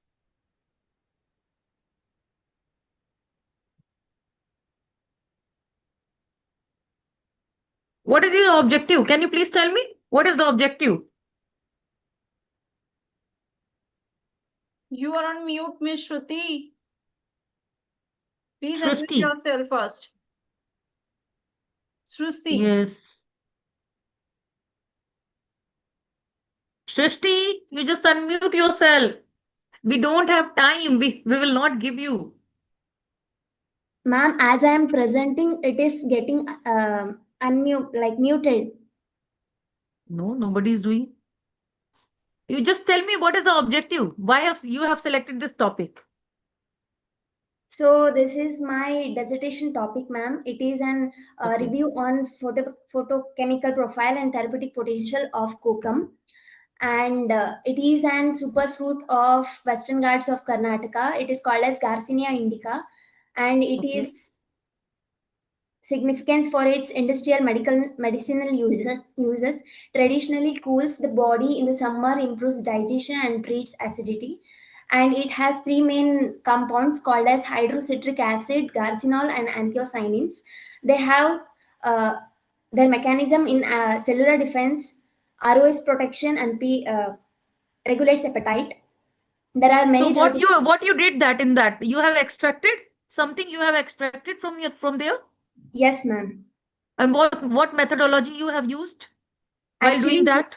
Actually, we can do the sensory analysis by standardizing some formulations of the kokum with some other herbals like tulsi, mint, ginger, etc. Yeah, but what methodology, what methods you have applied? Not methodology, actually, what methods you have applied in the Sensory extraction analysis, process? cereal dilution, and microbial growth. Okay. So what is the significance of this? It helps for gastrointestinal health and ulcer protection. Okay. So it has Okay. many the industrial and food and industrial applications. Like it can be used for doing kokum sharbat, solkadi, and wines, and it also can be used as a butter, kokum butter, which is useful for skincare and lotions like balms and lotions. And What is the use of this in a wine? In wine, what is it is going to do for the taste? for the taste, unique tangy fruity wine. Okay. Okay. Thank you so much, Srishti. Thank you so much. Thank you, ma'am. Do we have any question? Another question, ma'am? Or No, should ma'am. we? Thank you so much. Okay. Thank you so much, ma'am. Yeah. Now I'd like to call Dr. Saryat Azibola Adikula Akun to present their topic. Dr. Saryat Azibola. Yes. Yeah. Hello. Yes. Please share your presentation Yes. and please Yes, share I'm your trying to. objective, your findings and Yes. conclusion. Yes, I'm going to speak quickly Yes, through please. the. Yes. Yeah. I'm going to speak quickly. Yes, I am. Good afternoon. Okay, it's evening in Nigeria. Okay, my topic is um, accessible mathematics instruction. Is my screen visible? Yes, please. Okay. Accessible mathematics instruction for learners with visual impairment. Evidence from the use of the SciTech Braille Mathematical Set. Really, my objective is to, you said I should go quickly to the objective. Let me just quickly speak. Like mathematics is considered to be highly visual, and it creates a lot of barriers for those with visual impairment. So in terms of access to measurement geometry, and you will agree with me that it is not only in mathematics and sciences that we have measurement. Even in their individual lives, they need to use the knowledge of measurement is very important. So with the SciTech Braille mathematical set, which is now shown on my screen, is designed in a way that the visual impairment persons can feel the numbers. When they feel the numbers, we have particular type of materials they use, and they are able to do construction. So the objective of this research is examine the effectiveness of the cited Braille mathematical set and see whether it improve access to mathematical concept. And it just answered two research, the research questions. Does the set improve access to mathematical instruction, or does it enhance understanding of measurement and angles, or can it support their independent performance in using the Braille mathematical set? You see that the mathematical set resembles the mathematical set that is being used by the sighted. The only difference is that the measurement is raised, which means they can feel the numbers and they can use it on an adapted paper for measurement. So let me go straight to the methodology. I said we use inclusive educational intervention study, and the participant to adjust the visually impaired persons, students in school. Then the learners participated. Dr. Sariat, Dr. Sariat, Yes. What are your findings? The findings is that the key findings is that the Yes. Braille mathematical set improved access to the measurement activities. So it's successful completion of adapted construction questions, and the greater barrier. They have improved participation and improved confidence when they use the Braille mathematical set. So beyond mathematics, the set supported learning in related subjects apart from mathematics, and the recommendation is that the cited Braille mathematical set improve accessibility and engagement. Therefore, we recommend that this should be adopted in schools such that visually impaired person will not be excluded from mathematics and all other subjects that involve measurement and other physical mathematical activities. Thank you. Thank you so much. Thank you so much, Dr. Yes. Sariat. Yes. Ma'am, we can. I have okay. Hello. Yes. Hello. Yes, Mr. Sikuru. Yeah. Yes, I have one or two observations. Now, I want to commend the effort of the presenter. You have I'm only 10 having seconds to comment, Mr. yes, Sikuru. yes, We don't have time for the question answer. Yes, I have the problem with what for this study. What are the variables there? The independent and the dependent variables, and I also have problem with the methodology. I want her to throw more light on the methodology. So What we is can she do trying to one cover? thing, Mr. Sikru. We can do one thing. You just write your question in chat box. We will send it Okay. to Dr. Sariat, and answer you will Okay. get from there. Because this time we are short of time. Yeah, ma'am, we It can is call next because of the presenter. it's because of the short of time that didn't allow me to go deep into the presentation. Thank you, Dr. Sariat. Now we move to the next presenter, Dr. Omale Moses, Ozo Chokwu, and Alidu Banavu Ayestishu to present their topic. Do we have Dr. Mole Moses?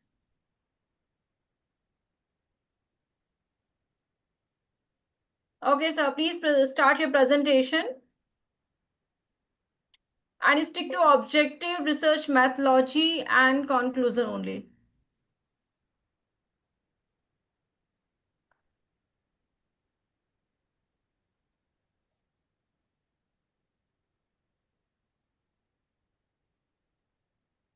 Dr. Omale, please start your presentation. First of all, please unmute yourself.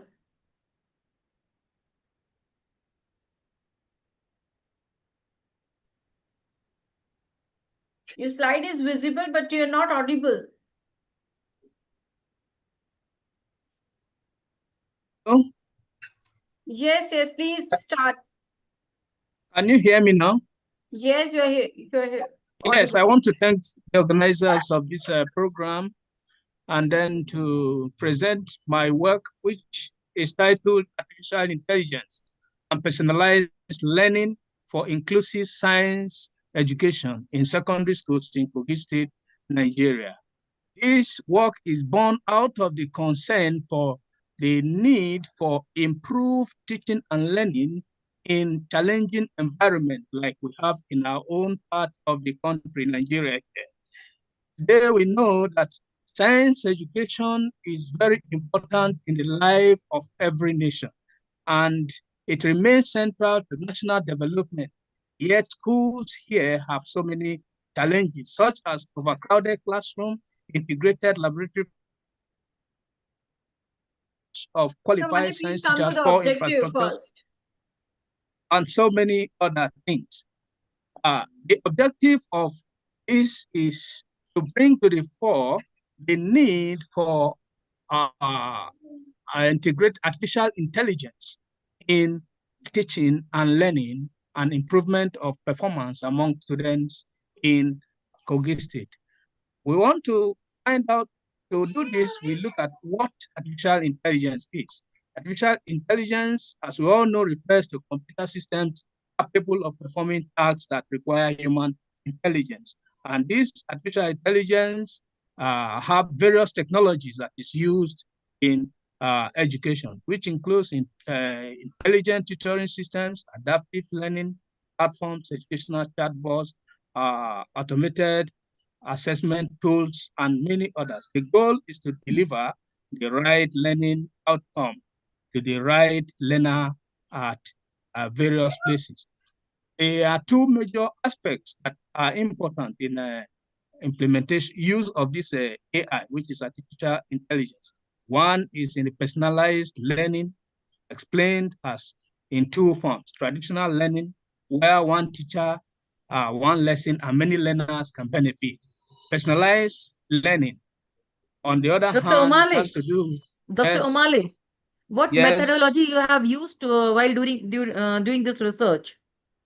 it is more of a descriptive research to pinpoint the importance of this AI, artificial intelligence, in teaching and learning.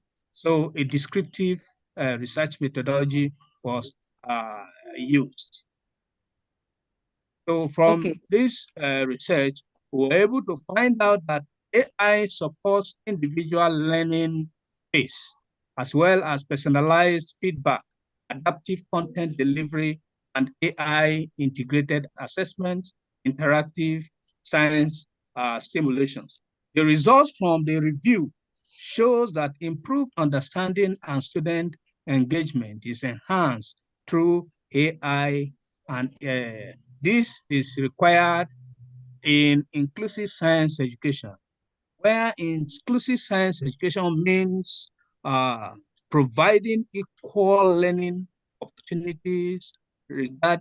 Uh, Okay, Dr. Omale, I would like to ask only yes, one question.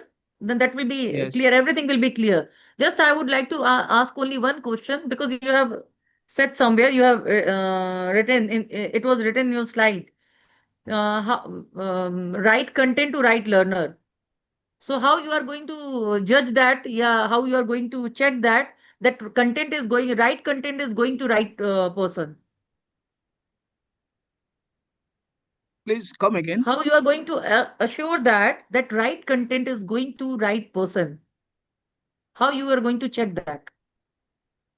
Yes, it will be prepared based on the level of education. And the level of education we are talking about here is secondary school education. So it will be designed based on this level, secondary school science education, how these AI tools can be used to improve their learning and performance in secondary school sciences. Okay, thank you so much. Thank you so much, Dr. Male. Ma'am, we should move to Okay, now I would next like to presenter. call Mr. Ashaf Ahmed to share the title Comparative Analysis of a Sport Emotional Intelligence Among Cricketer and Basketball Players. Hello, good evening to all. Am I audible, ma'am? Yes, you're Yeah, audible. very much. Okay. First of all, I would like to thanks ICRT and for providing such opportunity. Chairperson, academicians, research scholars, and participants. Myself, Asaf Ahmed, research scholar from Aligarh Muslim University, India, basically. And one more co-author is also present with us, and he is joining online the conference, Dr. Muhammad Imran. Basically, my topic is to the comparative analysis of sports emotional intelligence among cricketers and baseball players. So basically, when we see that the emotional intelligence play a very crucial role in sports, and when we talk about basically a team, when there is a team game, so basically we will moving towards the significance. What is the importance of this? That by seeing this, that it will help the coaches and players to enhance their psychological emotional intelligence in their playing field, and the psychologists, sports psychologists also get help with these things. And objective of the study is to find the emotional intelligence level of Siku, I cricketers and request you baseball please players. mute your Mr. Siku, please mute yourself. Yes, please. Mr. Sikru, please mute yourself. To identify the difference between the both the groups, basically the baseball players and cricketers. So it was hypothesized that there will be no significant difference. The null hypothesis was that basically, and there were 60 players, there were 30 were cricketers and 30 were baseball players, and participants were represented all India University. Basically, all were from Aligarh only, and basically represented from Aligarh Muslim University. The tool used for measuring the sports emotional intelligence was developed by it developed in 2008. CD Agase and RD Held, and the statistical technique was used to measure the basically mean, standard deviation, and independent t-test. So we can see that the means of the cricketers for emotional intelligence was 78, and baseball player was 74, and we can see this in graph also. And when we talk about basically when we talk about the t-test, so here we can see that there is a slightly the cricketers are more higher in emotional intelligence than baseball players. So in discussions we generally we are generalizing that it is basically a long duration play field, and the more focus is also needed in these games to make their strategies and being for a long duration on the field. So we would like to conclude the study that emotional intelligence is very important for sports performance, and cricketers are dominating better in emotional intelligence than baseball players, and psychological trainings should be enhanced on based on these all studies. So all about this, this is my study, and I would like to thanks once again for providing such opportunity now. Yeah, Mr. Asif, Yes, Asif ma'am. Ahmed. Yes, I ma'am. just want to ask only one question. How many test samples you have taken? I have samples taken. It is 60. 30 are baseball players and 30 are cricketers. Okay. 30 samples. Basically 60, 30 are baseball players and 30 are cricketers. Okay. Okay. Okay, thank you so much. Thank Okay, you now so I much. would like to call Dr. Advumi Edowu Adyugbo to present their topic, time-dependent HPLC investigation of anthomycin in fresh extract of some Justicia leaf species. Yes, ma'am. Yeah, please share your presentation. Start your. All right. Please share your presentation. Start quickly.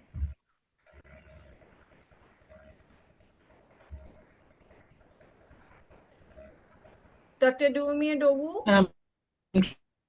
Please, yeah, please share your presentation. that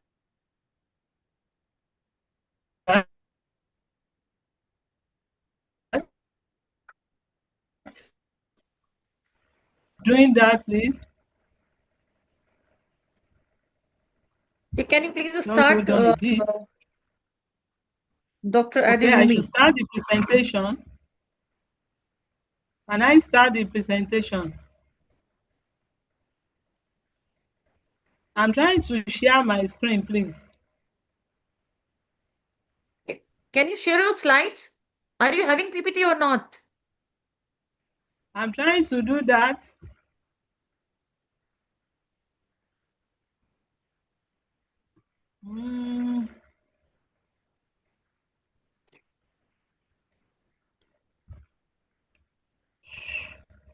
Dr. Adewumi?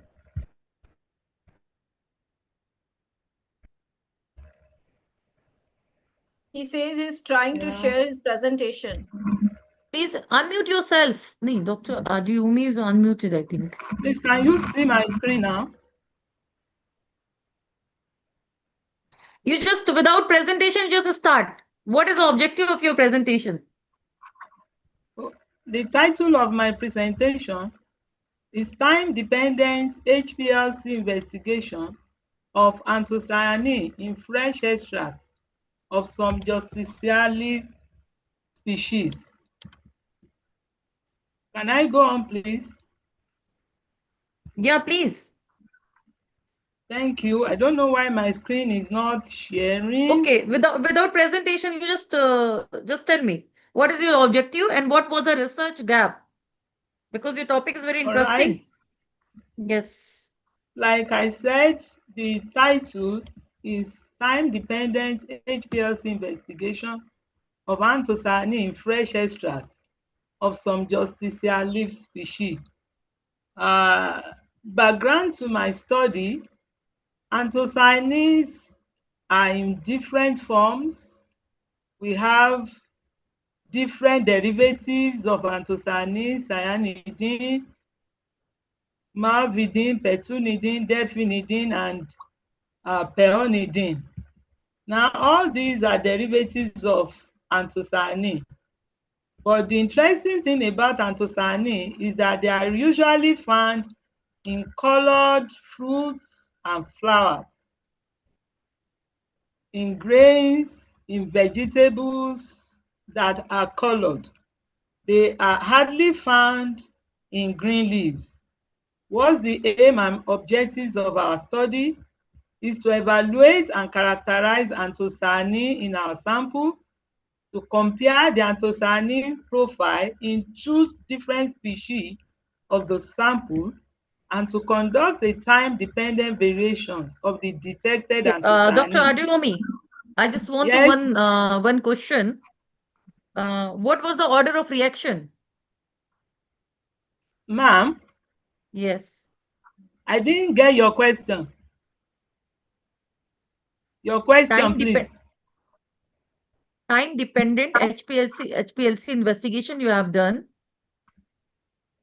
So, what methodology you have chosen? What methods you have applied? We use HPLC the investigation you have done, methodology no?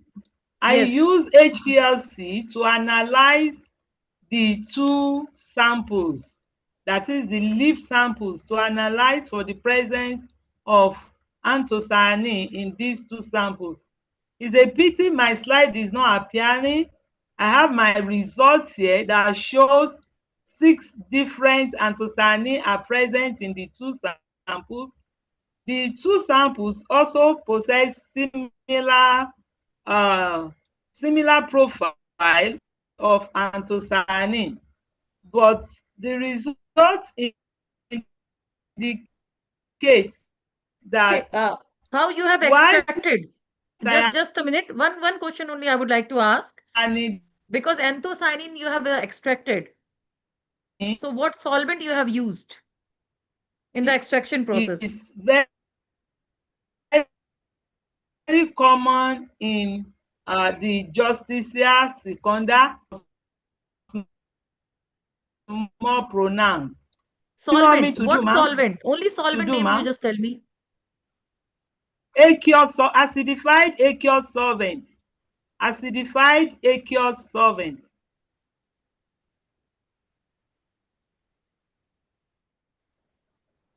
Okay, thank you. Thank you so much. Acidified aqueous solvent. No, solvent, I'm asking for the extraction process, which solvent you have used? Acidified aqueous solvent. Aqueous solvent. Acidified. Okay. Okay, thank you so much. Ma'am, the last one. I think we have a last. Yeah, Any Dr. other Alka. question, ma'am? Saharan. Thank you so much, Thank ma'am. you, Thank you so Devumi. much. Dr. Adevumi, thank you so much. Dr. Alka All Saharan. right. Yes. I would like to invite our next presenter, Dr. Alka Saharan. Please present your topic, globalization in education. Good Very evening to interesting topic. good Yeah, evening to please the share your chair. presentation. Good evening to the chair, Yeah, very good evening. to the ICRT members and the delegates listening to this presentation. I would like to share my discussion on Education 5.0, human empathy, AI, and the future workforce. Dr. Alka, do you have Listen, PPT? PPT. yes, I am having PPT, but I am not sure why is it not working Dr. right this. Adivumi, please remove your presentation from the screen. Stop sharing your presentation. Just because Dr. Adivumi is sharing his presentation, Dr. Alka is not able to share her presentation. Okay, yeah. Dr. Adevumi, please stop sharing. Yeah, now it's fine. Dr. Alka, please share your presentation.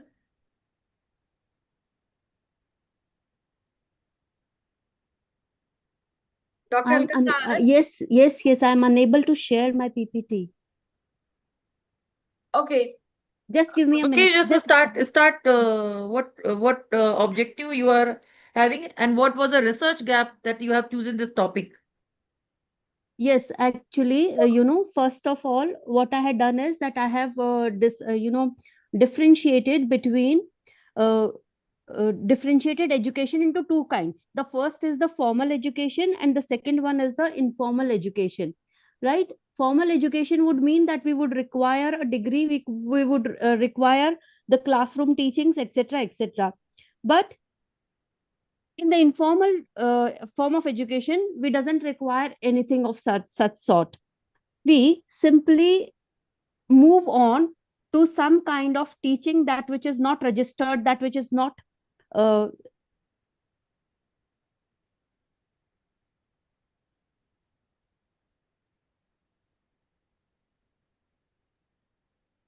that which is basically meant to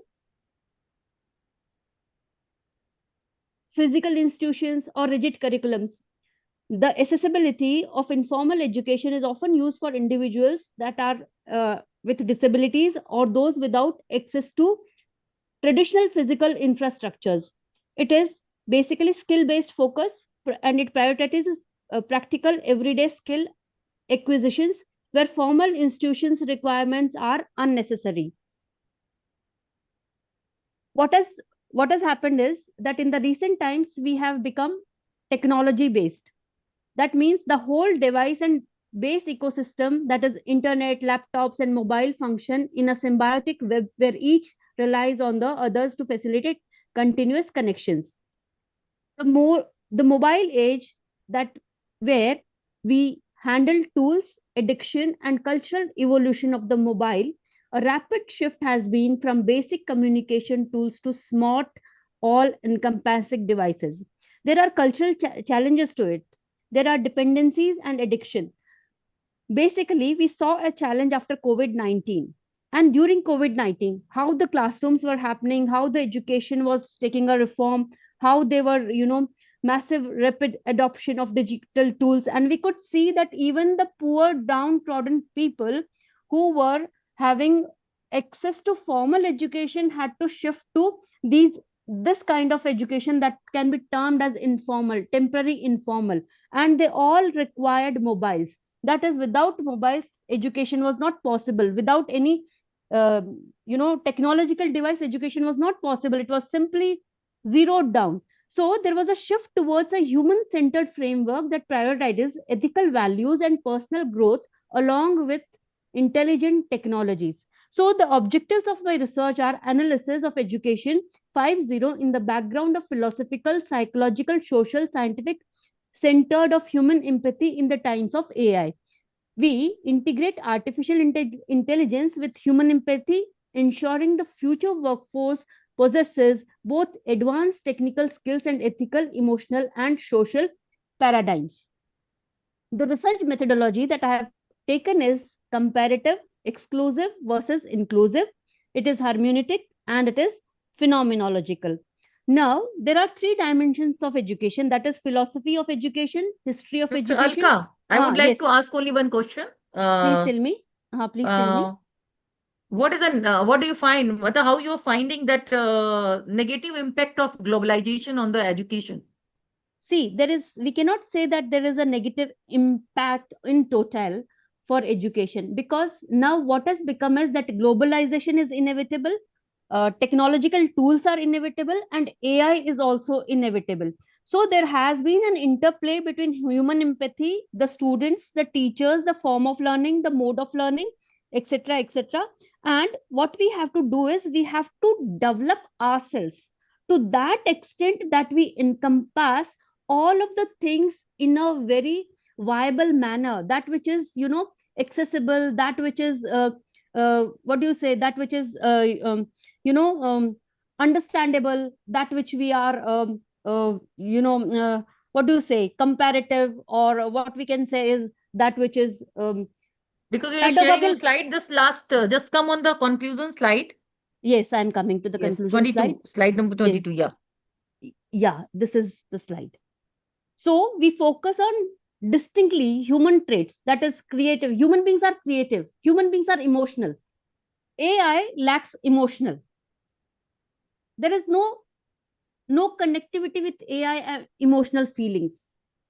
AI cannot express, right? So we require the training of emotional intelligence.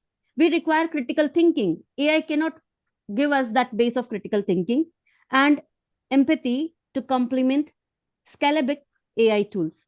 The future is that we symbiosis create a learning ecosystem where humanity and technology harmoniously coexist. We balance it. We balance technology, human empathy. That means we have immensely benefited from technology by easing workloads, but it requires mindful ethical management. The core remains of human beings, and the future of work and education, it will always depend not on how quickly technology evolves, but on how wisely humanity evolves alongside it. Humans. Okay, Dr. Alka, thank you. Yes. Thank you so much. Thank you so much.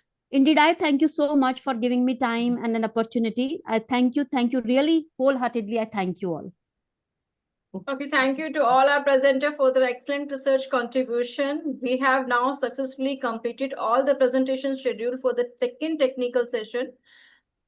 Before concluding the session, I would like to invite our respected session chair, Dr. Pushpanjali, to share her concluding remark and announce the name of two best presentation.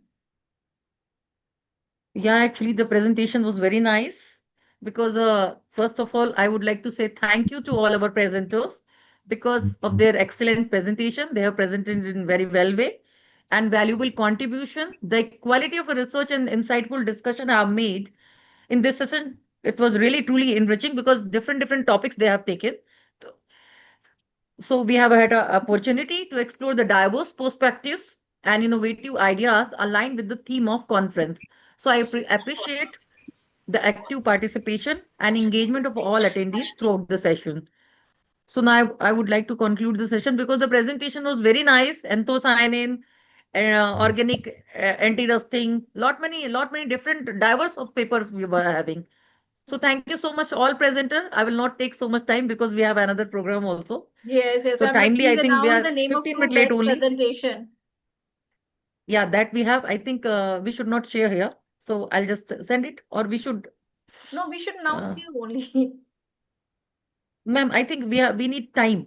Okay, right. Yeah, Sure, ma'am, sure. Please, because yeah. now, not now here. We will select that and we'll send to the sir. Then they will select. Okay, right. Yeah, Sure. I have just to make. I have selected two presenter. Okay. So let me disclose, but I'm not going to reveal here. So we'll do the Right. discussion and we'll reveal. Sure, ma'am. Sure. Thank you. Thank you so Okay, much. as we conclude this technical session, I would like to express my sincere gratitude to all the presenters for sharing their valuable research finding and innovative ideas. The presentation today reflected the spirit of academic excellence, innovation, and global collaboration that ICERT promote through its conferences. I extend my heartfelt thanks to session chair Dr. Puspanjali Singh for her valuable guidance, insightful observation, and leadership throughout the session. Thank you so much, ma'am. It was nice sharing with you. Thank you so much. Thank I you. also thank the ICIT organizing committee for providing this wonderful international platform for knowledge sharing and scholarly exchange. To all the participants, thank you for your active involvement and meaningful discussion.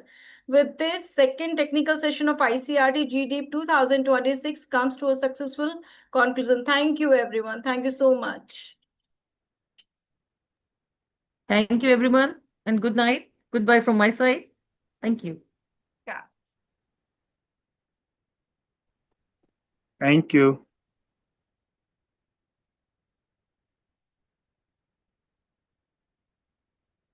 Now, respected dignitaries, distinguished researchers, esteemed awardees, academician, participants from around the world, as we conclude the technical presentation scholarly deliberation of ICRT GDEEP 2026, we now move to the final segment of this prestigious international conference, the valedictory convocation and international award ceremony. Over the past 2 days, we have witnessed inspiring keynote addresses, thought-provoking panel discussions, insightful research presentation, and meaningful global academic engagement. The conference has truly embodied the spirit of education 5.0 by fostering dialogue on digital transformation, AI ethics, sustainability, inclusion, and the future of work. It's now my privilege to invite Professor Dr. Aruna Achal, patron of ICRT GDEEP 2026 and the Director Research Innovation and Publication Division, ICERT, to deliver the concluding remark and plenary synthesis of the conference. Her visionary leadership and unwavering commitment to the academic excellence have been instrumental in making this international conference a remarkable success. Ma'am, may I respectfully invite you to share your concluding remark with the gathering? Ma'am, the virtual floor is yours. Thank you, Preeti. Thank you very much. It was a wonderful technical session. Even I was present in the session and I have gone through various papers which were presented in the session. Now, I, Professor Dr. Aruna Anchal, Director Research, Innovation and Publication Division, ICERT, and pattern of this annual International Conference on Education 5.0 with the theme Navigating Digital Transformation, AI Ethics, and Future of the Work. Respected guests of honor, distinguished keynote speakers, esteemed panelists, and learned colleagues, dear participants, a very warm good morning, good afternoon, and evening, and namaste to each and every one. As we have arrived at the closing chapter of what I can only describe as two extraordinary, enriching days of thought, dialogue, and discovery. As we gather for this valedictory session, I carry with me a sense of deep gratitude, and I know that sentiment is shared by every person in this room. The day one on which we were having two keynote speakers and we were having a panel discussion on World Environment Day and digital transformation, AI ethics, and future of work. It is a matter of great pride that our first day coincides with the World Environment Day and a reminder that the conversation we hold inside those walls must always be tethered to the larger world outside them. I extend my heartfelt thanks to our guest of honor, Dr. Dilip, Professor Dilip, whose presence added both gravities and inspiration to the inaugural session. His aspiration of those who built it. Matlab, sir focused on the terms will, sil, till, rill, and fill. That insight stayed with us throughout the days. Our next keynote speaker, Dr. Chika, she joined all the way from the UK. Yeah, her address was the intellectual anchor of the day one. You brought remarkable clarity to the intersection of artificial intelligence, ethical governance, and the rapidly shifting landscape of the work. You have given us not just the knowledge, but a framework for thinking. Next, we had a panel discussion on the day one was vibrant and multivocal on the topic climate, action, and environmental sustainability. Each panelist, Professor Tanya Gupta, Dr. Mohammed, and Dr. Jafre, brought a distinct perspective from policy to practice, from the classroom to the boardroom. Thank you to every panelist for your candor and your expertise and your willingness to engage across the discipline. Now, day two, today, the second day deepened our conversation in a direction that is both timely and close to the heart this institution. Inclusion and gender empowerment. If day one asks how we work in a digital future, the day two asks for the whom, and that question is equally, if not more urgent. We were honored to have Professor Basco to grace our guest of honor. Her perspective brought rich inclusion, not merely as a policy inclusion, not merely a policy goal, but as a civilizational imparting. Thank you for your presence and your wisdom. Our keynote speaker for the day two, Dr. Amila, joining us from the Singapore, brought a global lens to the discourse on gender empowerment. The panel discussion today was both scholarly and deeply human. Our panelists, Dr. Asila and Dr. Juliet, spoke with a conviction about the structural barriers, lived realities, and the transformative possibilities. The inclusive policy and the practices can open on the topic inclusion and gender empowerment. I thank each of them for ensuring that the conference gave voice to the perspective that matters most. Our technical sessions were also very knowledgeable and knowledge gaining.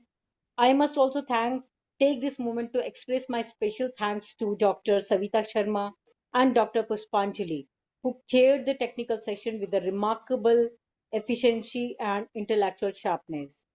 Chairing a session is an art. It requires deep listening, swift synthesis, and the ability to draw out the best from the every presenter. As we conclude, I want to leave us with the one reflection that conferences like this matter not because of what happens in the auditorium, but because of what we carry forward when we walk out of it. So let the conversation on AI ethics prompt us to be more thoughtful in how we adopt and govern the technology. Let us dialogue on gender empowerment prompt us to more intentional in our institution, classrooms, and the communities. On behalf of our organizing committee, I once again thanks our guest of honor, keynote speakers, panelists, and the session chair. Moreover, I also thank our moderators, Harshita Mishra, Harshita Paneji, and the Preeti Singwal ma'am, who worked as a moderator on both the days, and they bridge the gap between the panelists and the audience. This conference is now formally near to the closing, but the conversation, I hope, has only just begun. So we have a questions, we have to work on it. Thank you. Jai Hind. Thank you very much, ma'am, for your inspiring reflection, comprehensive summary of the conference proceeding. Your visionary leadership and a commitment to academic excellence continue to strengthen ICERT Global Academic Mission. We now move to the valedictory address. It's my honor to introduce our distinguished guest of honor, Professor Chako Jose P. Professor Chako Jose P. is distinguished economist, veteran academic administrator, and seasoned researcher with over 30 years of excellence in higher education landscape of Kerala, India. He is the retired principal and professor of economics at St. Aloysius College, Thrissur.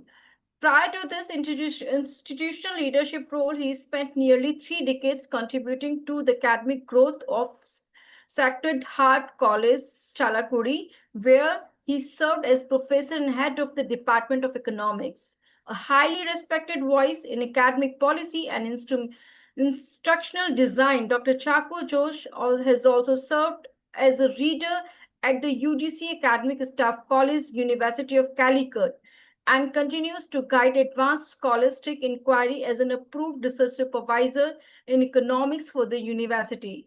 His exceptional teaching, methodology, and contribution to the humanities earned him the prestigious Professor M.M. Ghani Award for the Best College Teacher, constituted by the University of Calicut. Beyond a standard classroom, his extensive pedagogical footprint includes over 2 decades as an academic counselor for IGNOU's MBA program and recurring role as a visiting professor at Kerala Agriculture University. As a researcher, Dr. Chako Josh is widely published on key socioeconomic issues, including tribal employment under Minerga, the expansion of the knowledge economy and sustainable development. His administrative expertise also extends to the public welfare.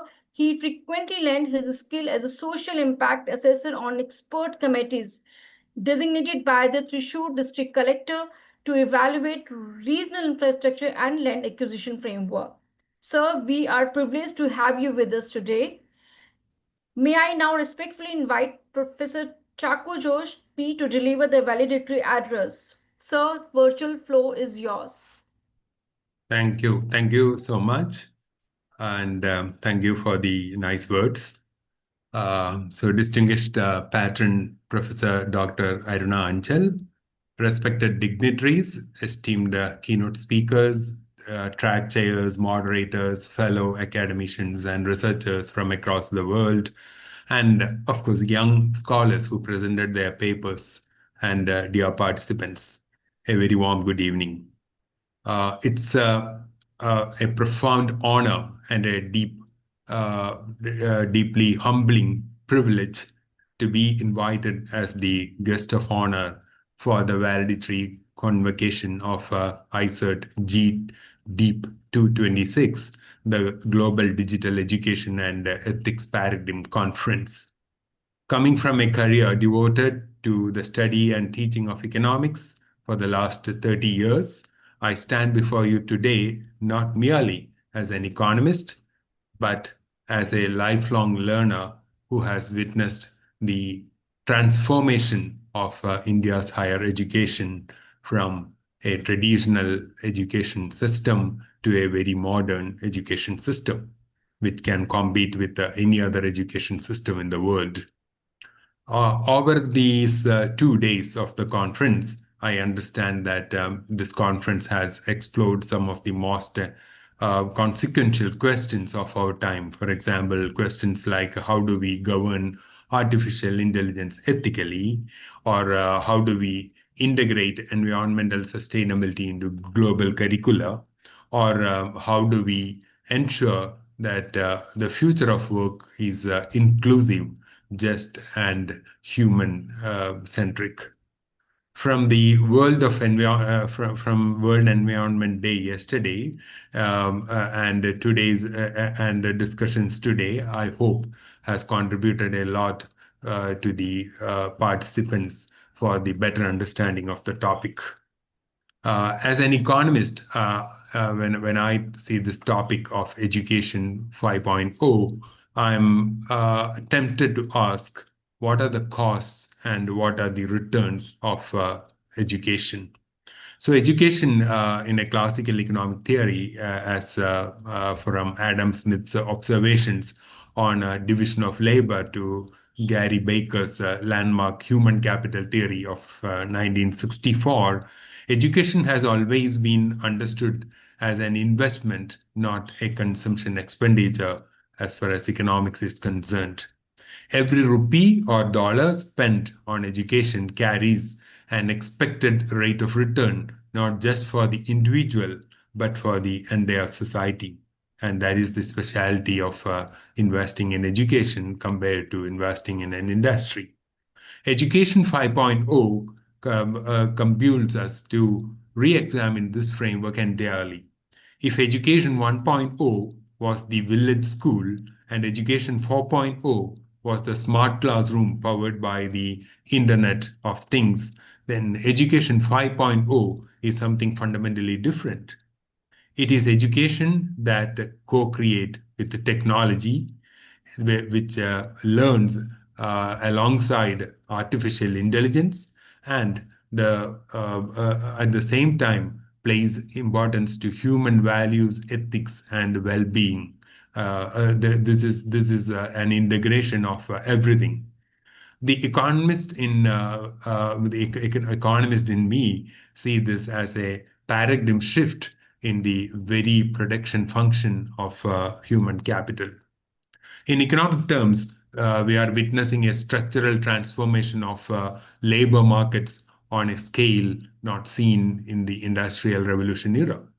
The World Economic Forum estimates that by 2027, over 83 million jobs globally may be displaced by automation and AI, while 69 more jobs will emerge. So when we lose to 83 million, 69 more will emerge. So the net displacement of 14 million jobs is not merely a statistics. It represents 14 million families, 14 million life trajectories, and 14 million human stories. Education 5.0 must be our instrument to respond to this. Traditional economic models have long grappled with the market failures, for example, externalities, information asymmetry, or public good problems. Artificial intelligence introduces a new category of market failure that our discipline is only beginning to understand: algorithm externalities. When an AI hiring system trained on biased historical data systematically disadvantages women or minority applicants, the cost is borne not by the firm deploying the algorithm, but by the individual excluded and by the society as a whole.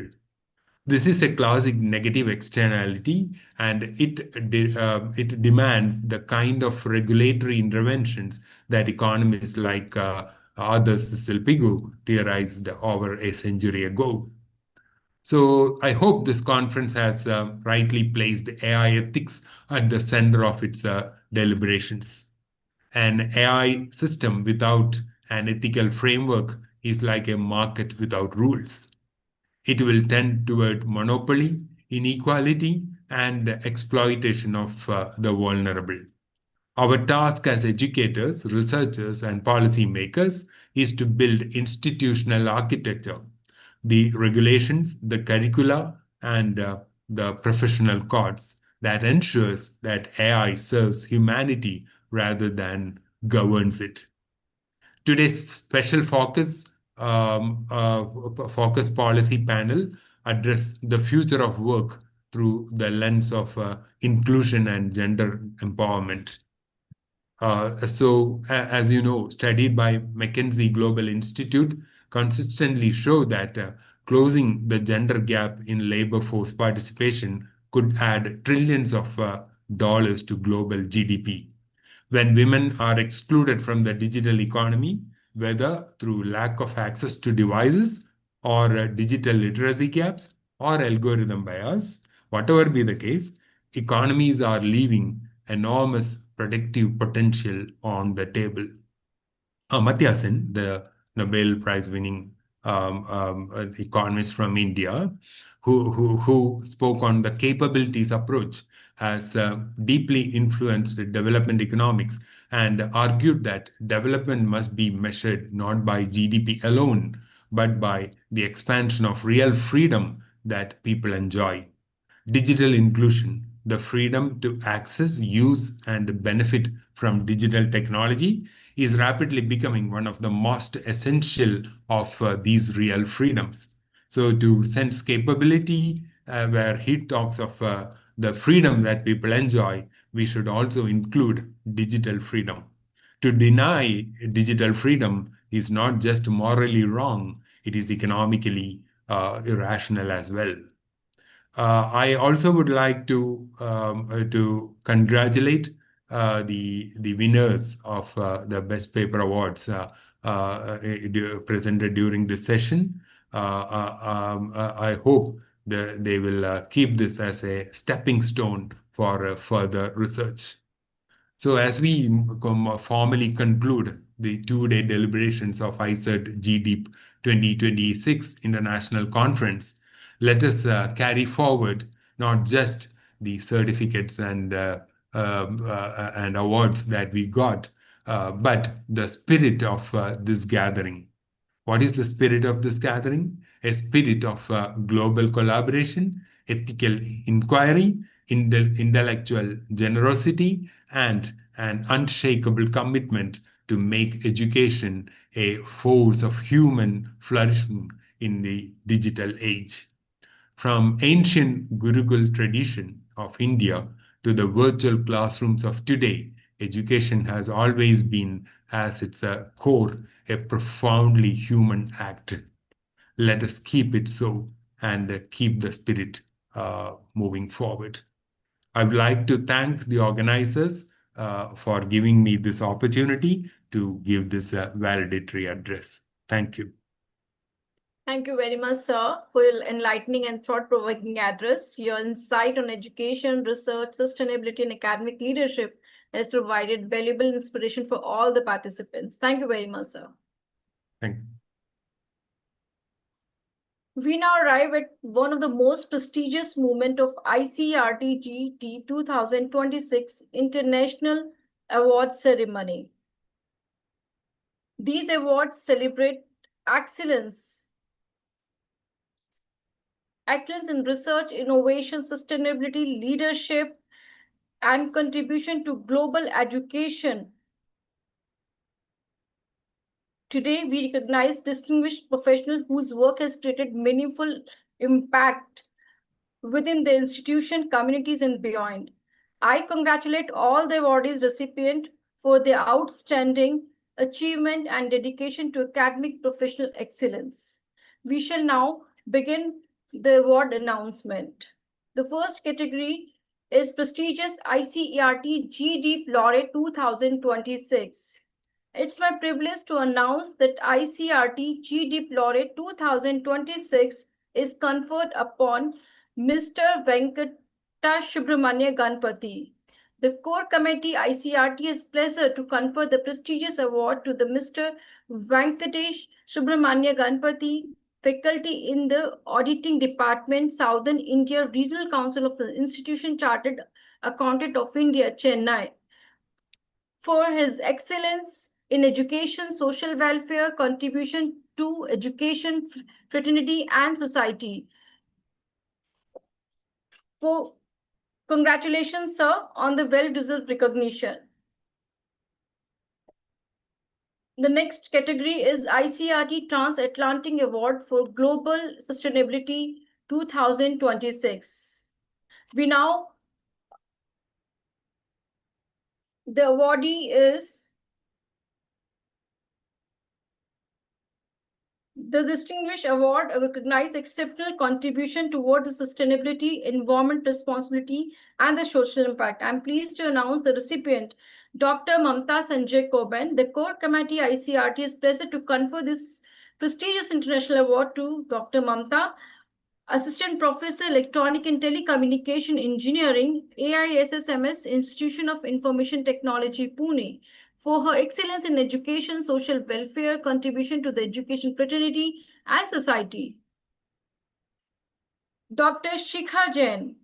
The core committee ICRT has pleasure to confer the prestigious international award to Dr. Shikha Jain for her excellence in education, social welfare, and contribution to the education fraternity and society with her distinguished service and most outstanding work and achievement. Ms. Ashima Varghese. The core committee ICRT has pleasure to confer the prestigious international award to Ms. Ashima Varghese. Congratulations to all the awardees. May your accomplishment inspire us and enforce the importance of excellence, innovation, and social responsibility. Once again, heartfelt congratulations to every recipient. We wish to continue success in your future academic, professional, societal endeavor.